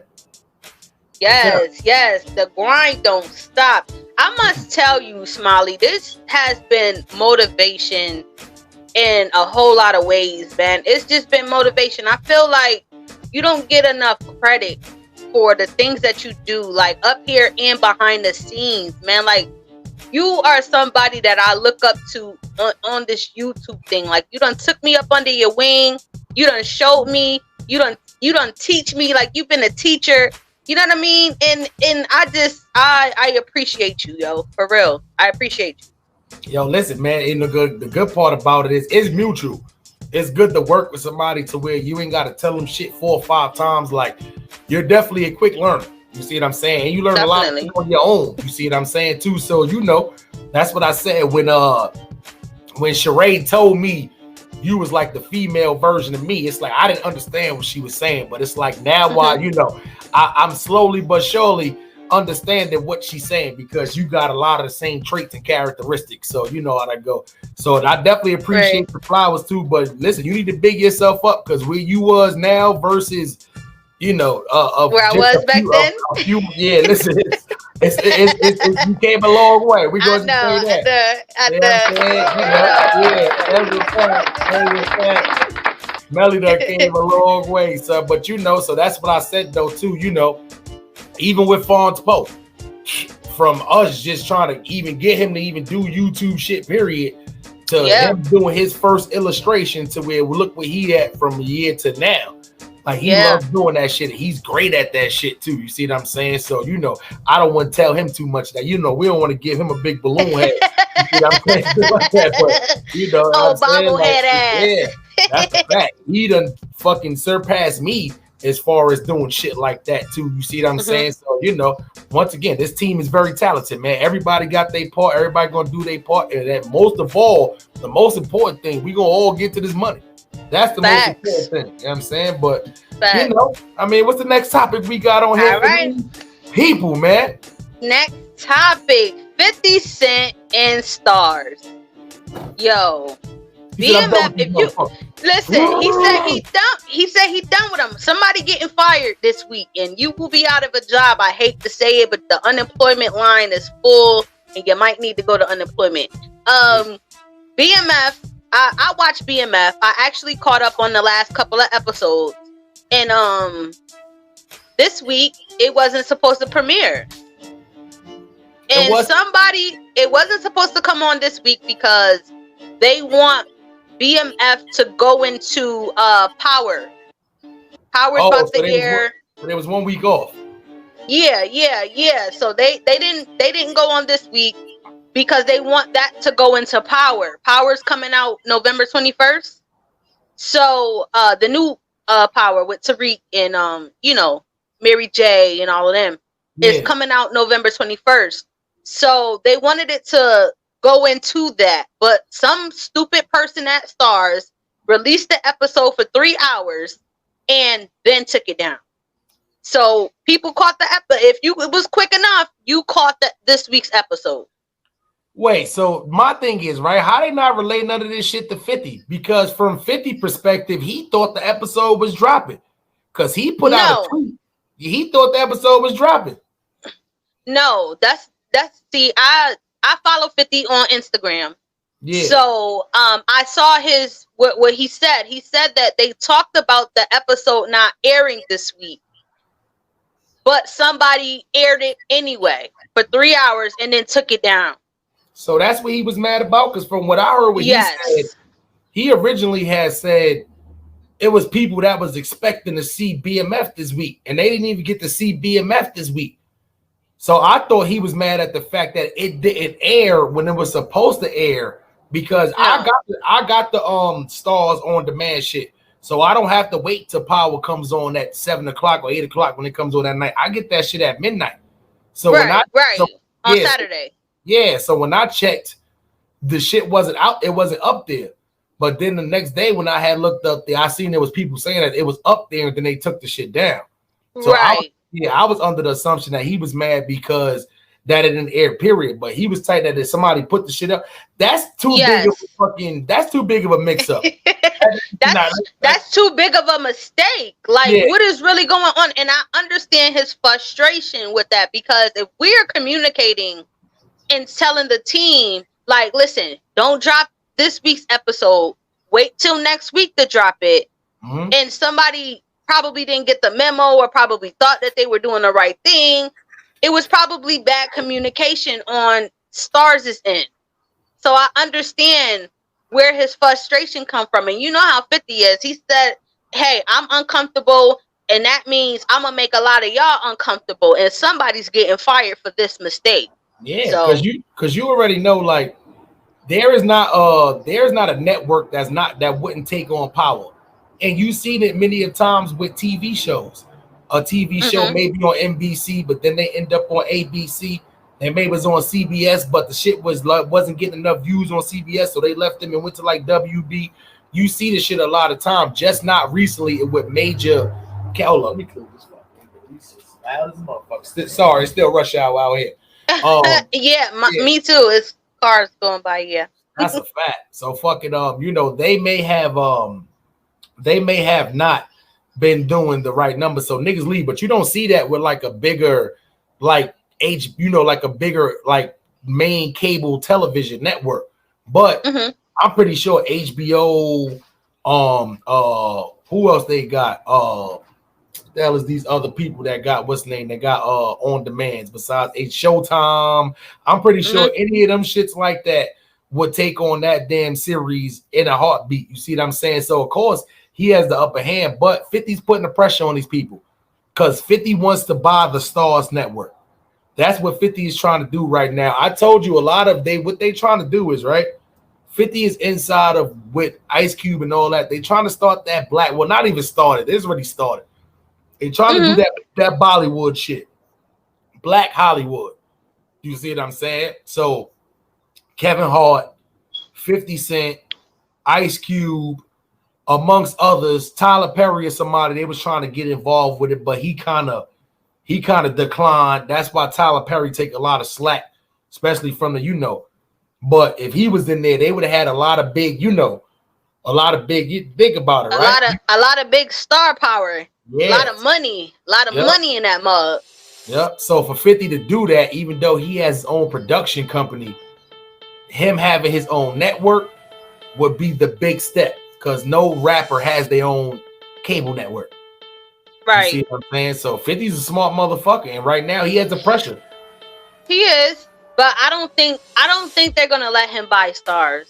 I doubt it. And here's my reason why. Because I think that they will let him own a part of Stars, but not be the main like head honcho in charge. I don't see that happening. I don't see it happening. Because you gotta look at, they make a lot of money off of the ideas of other people. And when you're in a position to be in charge, you don't want to let that up. You know why? Because there is 50, but think about it. There's probably a million other people out there who can do the same thing that 50 does or even better. So why would they just settle for just what 50 is going to do versus the other million people who that they can get ideas from and make shows off of? But here's why though. A lot of those other people was not gonna have the connections that 50 Cent have. You see what I'm saying? So it's connections through actors. It's places where Stars can't go. Like Stars is not even in the top of their class when it comes to being like one of the main movie networks on it. You always think of HBO and Showtime first. Every time. Like they may be better than Encore, but you always think of HBO, Showtime. You see what I'm saying? Whether it's from the movies, through boxing, whatever it is, you always think of those two things too. So what 50 Cent has been doing with this BMF series, he has been raising the bar. HBO and Showtime has nothing going on right now. They have no major series. That's not true. Insecure just came out. It's not as big as the Power series, though.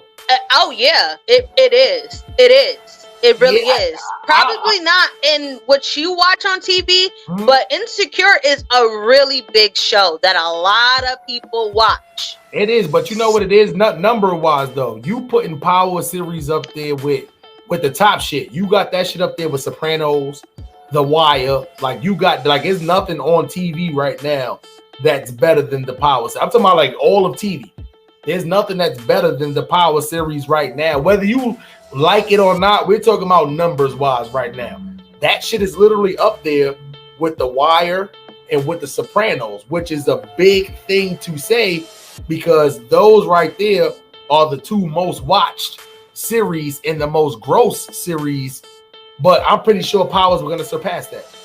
The Wire had mad series, so did the Sopranos. But The Wire, but BMF, because right now people is doing more streaming, it's more money to be made online. It's not like it's just HBO. Motherfuckers is streaming Stars on their phones and on their laptops and on their all kind of shit right now. So it's more money to be made. So BMF is probably gonna go down as the most highest gross series ever. Like Empire was on the road to that, but they flopped. See what I'm saying? Like they was on the road to that. And I love Empire too. So that was one of my shows, and I was kind of mad because it's like all of the characters fell off except for Taraji, and I was just mad upset. Like, damn, Bryce Sheargray, he had a future. Jussie Smollett, he had a future. Like, what the hell? Terrence Howard getting in trouble for some shit with his wife. Like, you know what I mean? Yeah. So I don't know, but I think that some series are more slept on than others. And I really do think that and I mean, just because it's different genres of TV doesn't mean that it's not as good. You know what I mean? Yeah, no, that's a fact. And I really love Insecure and Issa Rae and what she does with that. Mind you, Issa Rae came from YouTube. Yeah. Okay. Issa Rae started her own series on YouTube, and look where she's at now. She's signing $900 million deals to create new shows, you know, just for HBO. So I mean, I mean, Power and what 50 Cent is doing, I think is awesome. I love, you know, the throwbacks, the telling of the stories and what happened in this time and what happened in that era, and even to now in the future. Going forward, I love what he's doing, but I feel like there's other things and other TV shows out there that is definitely sitting at the table with 50 Cent in this Power series and this Stars thing that he has going. Yeah, no, that's a fact, because you know the hood niggas gonna love it too, but it may not tap into all audiences. That's something I feel like the first season of Empire kind of did. It tapped into all audiences. I felt like they just started catering. Second season came, it just went too much to just cater to the LGBT community. And then like you said, a lot of the people started getting in trouble, so it started getting overshadowed by other stuff. Yeah. And it wasn't the fact of the role that the brother was playing, because the role was always there. It just, we're talking about from the music that they was doing on there, like it went totally from like hip hop to just straight R&B to pop-ish. Like it was just, you know, it seemed commercialized instead of being like a regular TV show that hip hop was involved in. You see what I'm saying? So, you know, so I ain't even gonna lie. There's a lot of other shows that's up there gross wise too. Oh, like yeah. Loving Hip Hop. Loving Hip Hop is probably gonna go down as one of the fucking most grossed. I don't watch that shit, me personally. I know you watch that and shit, that franchise is just what Mona Scott Young did with Love and Hip Hop. She started a franchise with the series. Now I feel like it's getting a little old, right? It's getting a little old. So Mona Scott Young, this is my advice. You're gonna have to start coming up with new ideas for different shows and putting fresh new faces on the map. Because it's like we're watching the same seasons over and over and over again with the same people and the same storyline. It's no longer interesting. They running out of D-list celebrities too, or celebrities who are falling off. Listen, give some of these new people that's ready to, you know, take that stuff to the next level a shot. Like y'all are not looking for fresh, young, new people, and that's the problem. You know what it is, son? It's like it has Love and Hip Hop has a reputation of being the show to go to when your career is dead. So a lot of people don't want to do Love and Hip Hop because they don't want to feel like their career is dead. That's why I'm surprised. And even though I know it was for the bag, but I was very surprised that they got Noriega to do Love and Hip Hop. You see what I'm saying? Because he's somebody to where even though he's not rapping anymore, his career is not dead because he's still notable in the street. Like Faith Evans, right? And we're gonna talk about her a little bit more because we're gonna talk about that too. How you get divorced by Stevie J anyway? But that nigga wanted to divorce anyway. But how you even marry him in the first place? That was stupid. How you even marry him in the first place? That's crazy. That pussy must be garbage to be get Stevie divorced by Stevie J. Because I believe that nigga hump a pig if they had the right amount of money. But anyway, I just feel like in certain perspective, you just gotta, I don't know. You gotta just go a whole nother route. Not even gonna lie, Melly, you can talk your shit. We can get to the Faith Evans topics because that's why I'm like, losing train of thought, because that shit is just blowing my mind. When I heard Faith Evans first was even Stevie J even proposed to her kind of shit. I'm sitting there like, nah, Faith Evans, don't do that to yourself. Look at this nigga. I'm gonna be honest. I don't judge males at all. I hate judging males. I think this nigga is the ugliest light-skinned nigga on the planet Earth. I can't stand this nigga face. I hate this nigga face. I can't stand his face. Word. When he smile, he just give you like white van with no window vibes. You got the creepy smile like this. Hey. Like that shit be throwing. I hate his face. Like he just looks like like somebody's looking at your little sister when she walked into the bathroom. Like, Stevie J, what the fuck? Hey, bitch, my sister 14. You don't get your dumb ass out of here. I don't want to throw smut on his name, but he just gives me very creepy vibes. I hate his face. I think he's very ugly. See what I'm saying? But Faith Evans, how trash does the coochie gotta be for this nigga to just say, nah, fuck that? It's Faith Evans. Not for nothing, she's still looking all right at her age. You see what I'm saying? You know, I don't think it has anything to do with the coochie. I don't think it has anything to do with the coochie. Listen, man. It don't have nothing to do with the coochie. I think he wants out of that because she probably be on his ass. She probably be putting her foot so far up his ass for the dumb stuff that he do. But us dudes are there. You can see that for the good pussy. Listen, you could see the bottom of her foot through his mouth. That's how far she probably put her foot up his ass. I don't doubt it for 1 second. You know she got arrested for that domestic violence. Them having a domestic violence case. And she got arrested. No, and she got arrested. Yeah, so I'm sure she the one putting the beats on that man. And at that point, I would want to leave too. That shit crazy, son. That shit blows my mind. Because I'm thinking in my head, it's like, I'm looking at him.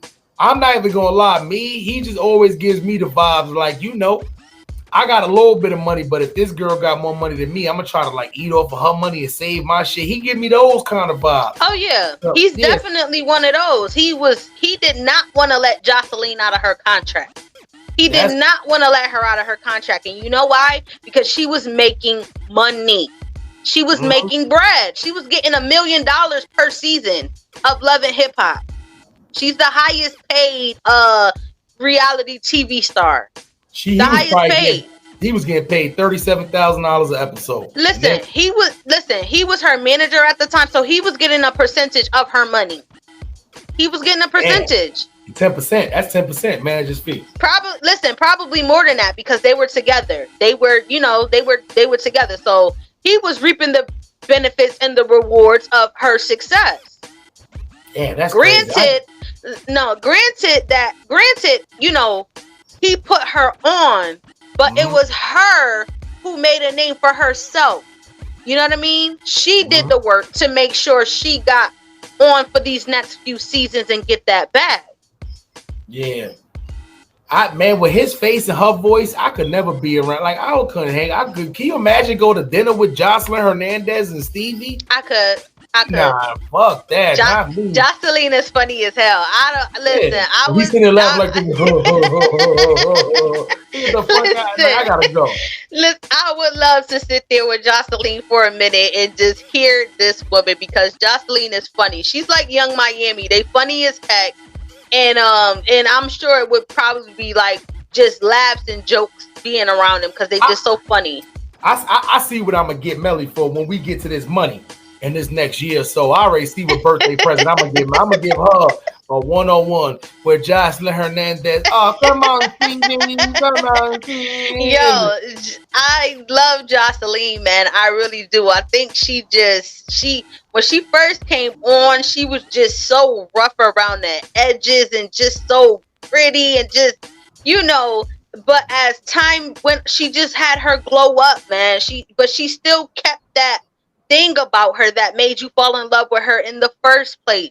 And that's what I can respect about Jocelyn. Real talk. I fucks with Jocelyn. So can you sit through a whole 2-hour argument of Jocelyn versus Cardi B?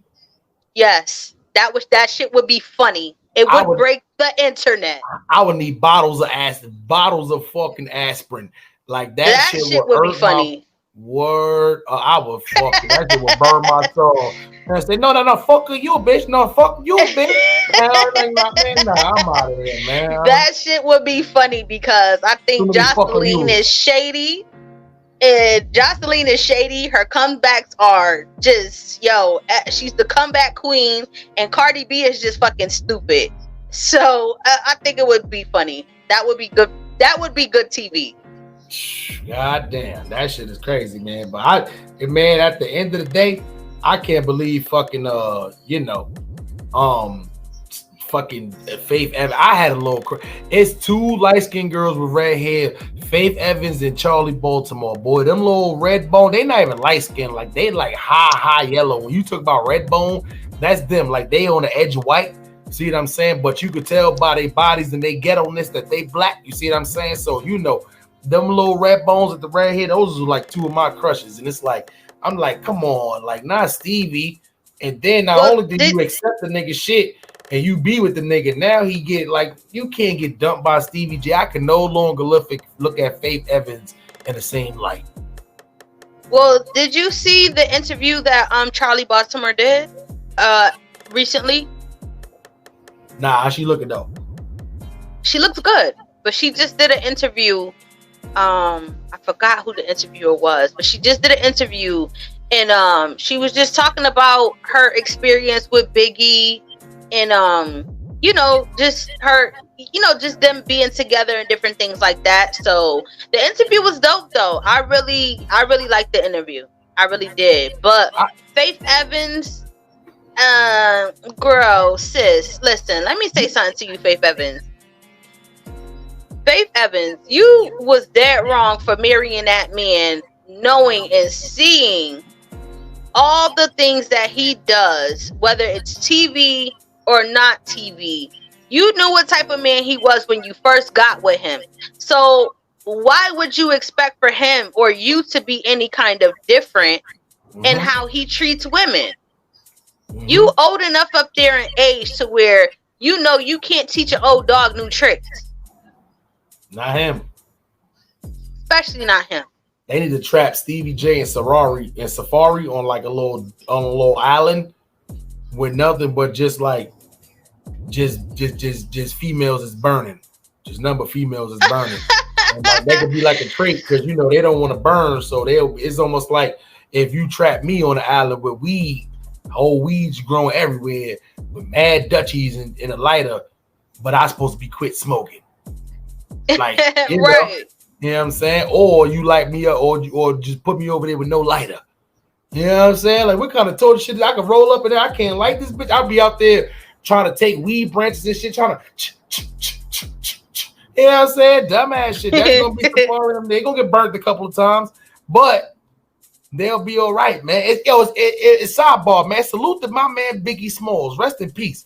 Yes. Biggie Smalls, being a cool, smooth Brooklyn dude is. Biggie Smalls made it cool for fat dudes in the industry to still get A1 prom industry pussy. Biggie had Charlie Baltimore, Lil' Kim, Faith Evans. That's three at that time. Prom time, A1. That's a hell of a lineup for Biggie. Just those three by itself. In 90s, not Lil' Kim now. In the groupies. Yeah, not Lil' Kim now. We talking about not Owl Face. We talking about Black Lil' Kim. And then Charlie Baltimore, the little bony one or whatever like that. You see what I'm saying? But, and then Faith Evans, you know how that go. Little thick red bone back. Man, listen, Biggie is fat, black, ugly as ever. However, I stay coochie down to the socks. Not coochie. Mm-hmm. He stayed coochie down to the socks. Word up. Yeah, man. Anyway, salute to the girl with the long lips that hangs down to the. Anyway, I'm gonna leave that alone. Not the lips that hang down to the socks.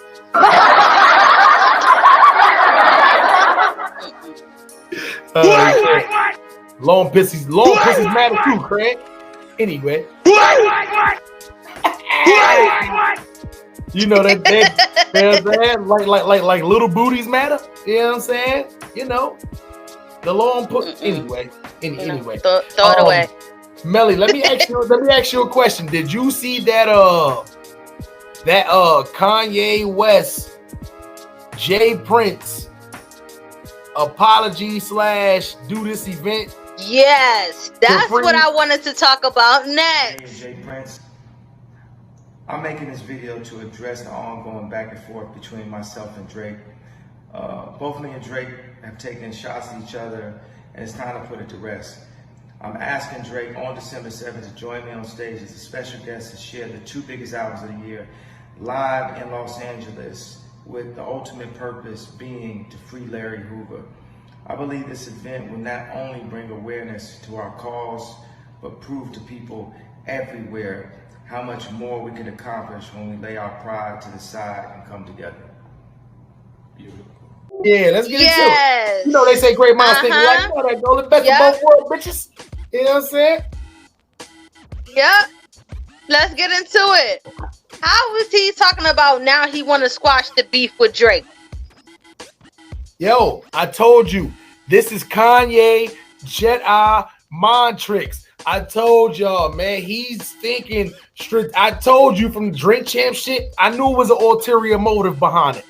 This is crazy. Kanye not giving this nigga no flowers and all that shit from nowhere and all that. Nah, he dissed everybody else on Drink Champs but gave Drake flowers. I knew it was an ulterior motive behind it. Kanye is basically telling Drake, you don't want to do the verses, right? Let's do a concert. You got one of the biggest albums out right now. I got one of the biggest albums out. Let's do a concert. That's like a fucking versus battle pretty much. But you know you playing your songs. I'm playing my songs. They're going to be judging on the performances. And let's just say, so we can get somebody out of jail. Now, let's put a cause behind it. So what this doing is, this is going to pin Drake into a corner, right? Drake is going to seem weird if he don't do it, because it's going to be like, fuck it. Oh, you didn't do nothing. So who they trying to free, Melly? Who they trying to free in these streets, Melly? You know who they trying to free? Did you hear Kanye when he said who they was trying to free to get Yeah, Larry Hoover. So my was it thing Larry is, Hoover? Yeah, no, you're right. So my thing it was is, Larry Hoover. If you Drake and you don't do this, right? You know how important that man is to the Chicago community. And you got Jay Prince there. People already know how Jay Prince is an influence. We're going to say put pressure on rappers. We're going to say influence. Kanye had this shit. He read this shit off the phone pretty much. Look down at the phone and shit. This is Ye and Jay Prince. I want to apologize. Like he told him to say that. Yo, listen, that's the Kanye, a.k.a. formerly known as Kanye. Better known now as just Ye. No first or last name. He's just Ye. That's stupider than Meta World Peace. But he's just Ye. But anyway, Jedi mind trick. But is Drake gonna fall for it? If I'm Drake, I ain't doing no fucking concert. Fuck you, Kanye. I ain't doing no concert. You get Jay Prince. You can call Larry Hoover. You can do whoever the fuck you want to. I ain't doing it. If I'm Drake, Jedi mind trick flip back around for you. What you think this is? I'm just a dumbass. I'm just gonna fall for that stupid ass Kanye trick. You been with the Kardashians too long. If I'm Drake, I ain't doing the motherfucking thing. Now, me personally, you know, for Larry Hoover's sake, I think Drake should do that. But if I'm Drake and I'm thinking strategic, like I think Drake gonna think, I'm not doing that shit. Fuck you, Kanye. If Jay Prince would have asked me to do the shit and had you on there, I might would have did it. But you coming on there, read on your phone, oh yeah, this is Ye and Jay Prince. He started out like this is Ye and Jay Prince. What? You can't start out by reading the shit, this is Ye and Jay Prince? Was y'all niggas on a plane and he said, yo, Kanye, you better fucking apologize to Drake, bitch. We need this goddamn fucking, this Jay Prince without the shades. We need that goddamn fucking concert. We trying to get Larry Hoover out here and you bullshit. You gonna apologize to Drake and you gonna ask him to do this concert and I'm gonna stand next to you like this. This is Jay Prince. Not saying nothing. Jay Prince like this. That nigga looking like a Black Panther, just standing next to fucking Kanye, about to punch you in the face. If you don't read this shit the right way, it's over with. And I ain't playing, nigga. That's what he's standing next to Kanye looking like. I'm still like, damn, son, Kanye about to fucking blink 2 times, Kanye, if you need help. You know what I'm saying? That's crazy. That's crazy. Like, why And I mean, right now, Drake, I don't even think Drake is thinking about that right now. He's tied up in so much litigation right now with this Astro World thing. He ain't thinking about Kanye. You know what it is? It's stupid, right? It's like when I come on YouTube and it's all this shit going on, and everybody talking about Astroland, and you got these dumbass YouTubers that still talking about the other YouTubers on here. I be dying. All this shit going on in the world that you niggas want to still make lives talking about other YouTubers. Dumbass nigga, at least one live talking about somebody else. So let's get into that since you say that. Let's tap into something right quick. So we have Auntie Hammy. I know y'all probably don't know who Auntie Hammy is. She was the pew pew pew lady. The one that got up here, acted a fool. Pew pew pew, it's a 22. Y'all already know. The lady that got up here with the underarm hair looking crazy. Yeah, she went viral. Was crazy when she did that. That was crazy. She went viral. She went viral off that pew pew pew video. But now she's made it to YouTube and she's beefing with the beef sector. Melly, you cooked her ass on that platform the other day. You see what I'm saying? And listen, you know, we get into a little bit of YouTube shit. You know salute to their self too. Salute to their self, man. Salute to their self. See, I know me and dear self, we have our little, you know, our little back and forth with each other, but salute to their self. So you know what people realize too? This is why I say about being strategic, man. One thing about this team that we was always taught within this team was to be strategic when you rocking with these people. Anybody can go up there and scream and ha ha ha ha. Nah, it's ways for you to be strategic with these people without them even knowing you. You know, in Jersey they call it slow walking. Salute to all the people from Jersey. I know how it goes. Slow walking. You know, and Melly, I'm sitting there like, damn. So by the time that lady done cammed up, and I seen the shag rug that she had on the back, and then she started showing the little mustache. Mustache, yeah. And then looking like Gary Coleman. Boy, and then the little dollar store. Yo, I was in stitches. I was that lady, anybody can go viral. Listen, that was Lovely Love. That was a whole different person. I'm talking about, that was a whole completely different person. That was somebody completely different. Yo, she looked like Gary Coleman, no lie. And you know what? Listen, we all have our off days. We really do. But no, it's just certain things that you just don't do when you get up here on these YouTube streets. And we had a good night. You know, it ended, you know, in laughs, and you know, we went to bed and it was over with. But this funny. Yes, it was. But this lady, Auntie Hammy, she basically is going at the beef sector, and the black sector of, she's going at black YouTube pretty much. And she's just like, well, I'm checking out YouTube because I guess she's, you know, exploring YouTube for what it is. And she's like, well, you know, all I see is beefing, and all I see is this, and all I see is that. There's no good YouTubers. I have $1 million. I want to endorse somebody, but nobody's endorsable. But when I visited her channel, she's the beef sector is pulling more views than her. For somebody to have went viral, right, and you come from millions, why are you even entertaining the beef sector? I don't get it. You know what it is? It's a lot of people now. They're realizing, right? You know how a lot of people use commercials to pretty much endorse their product? A lot of people is not watching. A lot of people is not watching TV right now. A lot of people is watching Netflix, and unfortunately, Netflix is not putting commercials right in the middle of their fucking, you know, of their what's name too. Which nobody want to see fucking ads and shit going through Netflix. So this is the next best thing with YouTube. There is a lot of people knowing that, and they're knowing that right now. This is a good way because so many people watch YouTube now. This is a good way for you to endorse your product with you, whatever it is you selling. So so sponsors is coming a lot right now to YouTube, but they're only gonna want to sponsor you if your content is good enough. That don't mean having a lot of people in your room.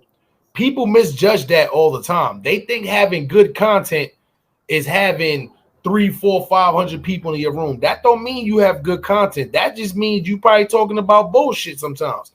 If you talking about something positive, you got 500, 600, 700 people inside your chat, cool, good beans. But when you talking about bullshit all the time, there's no sponsor that's going to go sponsor that because they know you're only going to cater to one audience. Like with us, we talk about a lot of different topics that cater to a lot of different audiences on top of us being on a lot of different platforms. That's something that sponsors see and they look at and they like, okay, cool, positive vibe. They're going to have positive people. They got many platforms. We can sponsor them. It's not a risk. But if they know it's a chance that your channel going to get taken down because you're arguing with people back and forth and y'all doxing people and you got people up there arguing and they dropping F-bombs. And so it's a chance that YouTube not even going to recommend you. Like, nah, they're not going to take that risk. It's a big risk. So she's probably one of the people that's just looking to invest because she has her own channel. So she probably thinking like, I got some money. Or she's probably thinking I got some money that I can probably, if I got a product that I'm selling, these other YouTubers that know what they doing, I can probably, pay them a little money per episode to endorse my product. But once again, if I'm somebody that's like that she's not like, this is my thing, Smart. See, I'm just giving you kind of the backstory. So you're looking at it from a perspective from a general perspective. You don't really know. Yeah, as a general perspective. I've seen what's been transpiring over the last couple of days, and I see what she's trying to do. She wants to get into the beef sector. It's clear. Because if you come from all of these millions and, all of this stuff, first you have 1 million subscribers. Wait, say that again? Right. She only has 24K subscribers, and her videos do probably like 4K, 5K. Can you hear me? Yeah, I get you. Can you hear me? Yeah.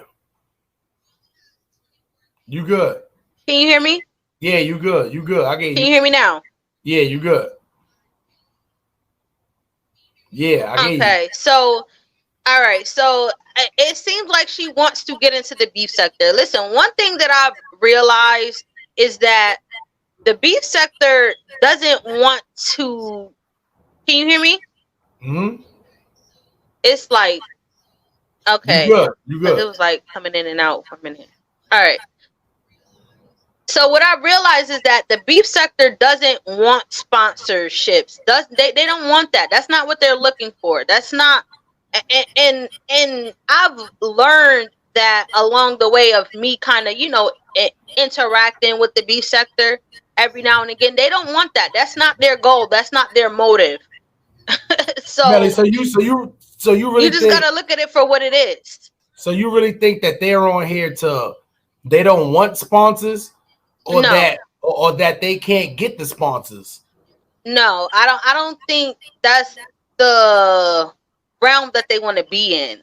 Just from seeing everything and how everything works over there, no. Because even if they did want sponsors, there are messy ass people in this world who will sponsor that shit. Nah, you gotta realize, right? Even if you're a messy person, that's still your name and your product behind that. You're not sponsoring that shit. I don't care I don't care what you're selling. You could be selling sex pills, and they're not gonna sponsor that shit. You see what I'm saying? And my thing is, right, if you're on YouTube and your goal is to make money, you got your shit fucking monetized. You getting cash apps. You're sponsoring. You're definitely fucking asking for cash apps. You got the fucking your videos monetized, super chat button, your cash app flowing through the bottom. You're definitely trying to make some money off of here. So I feel like there's nobody in the beef sector to where if it's a sponsor coming to them, talking about, yo, listen, I'll give you X amount of dollars per per episode or per live that you do, whatever like that. And that's the problem too. When you're talking about only just going live, a lot of these sponsors, they want you to do upload videos. A lot of the beef sector don't do upload videos. A lot of them go live. Right. That's another reason why sponsors not going to rock with them. So I feel like a lot of them, they would take on sponsors. I feel like sponsors is just not reaching out to them. In my opinion, now, I could be wrong. Listen, that's their sector. That's what they do over there. They're going to continue to be the beef sector in that realm. So Hammy, Auntie Hammy, if you want to join it, just join the beef sector, boo. It's no point of you sitting up here talking about the beef sector or the black sector or just black YouTube, period, when you're not even doing the same numbers as some of these people, or for that case, most of these people on your own YouTube channel. So what you need to be worried about is your own YouTube channel and who's sponsoring and endorsing that. That's what you need to be worried about, because you don't want to play games with the black sector or the beef sector. We will tear you apart over here. So you might want to go sit down somewhere and go beef with the content creators that you feel like are on your level. That's it. That's all. See, that's like me, right? When this record label and shit get up and jumping too, if I got other YouTubers, right, that I want to promote videos and shit on too, like how we just did the video of the day. You see what I'm saying? If there's other podcasts, if there's other YouTubers I want to go to, I can literally go to them. Listen, $100 every time you play this video up on your podcast or whatever like that, whatever you're doing. They're gonna take that a lot because they know that's a sponsorship. But once again, if I know it's somebody who doesn't have that kind of audience to where they're gonna say, oh, that shit is hot, let me go stream that shit, it's no sense in me doing that. You see what I'm saying? So you gotta really sit back and think, what can I sponsor? There's only certain YouTubers that I could think of in my head right now that I can go to and be like, oh yeah, if I had this bread, I would go to them. I Smoke Hip Hop. It's somebody who comes to mind, to where if I wanted to do some shit like that, I would go to I Smoke and be like, yo, listen, you know, yada, yada, yada, because I know what his platform is about. You see what I'm saying? I wouldn't go to, let's just say, not to even throw his name out there like that, but I wouldn't go to like a Bullets Gotti to say, here you go, let me give you X amount of dollars, because I already know what goes on his platform. But same thing with the beef sector, right?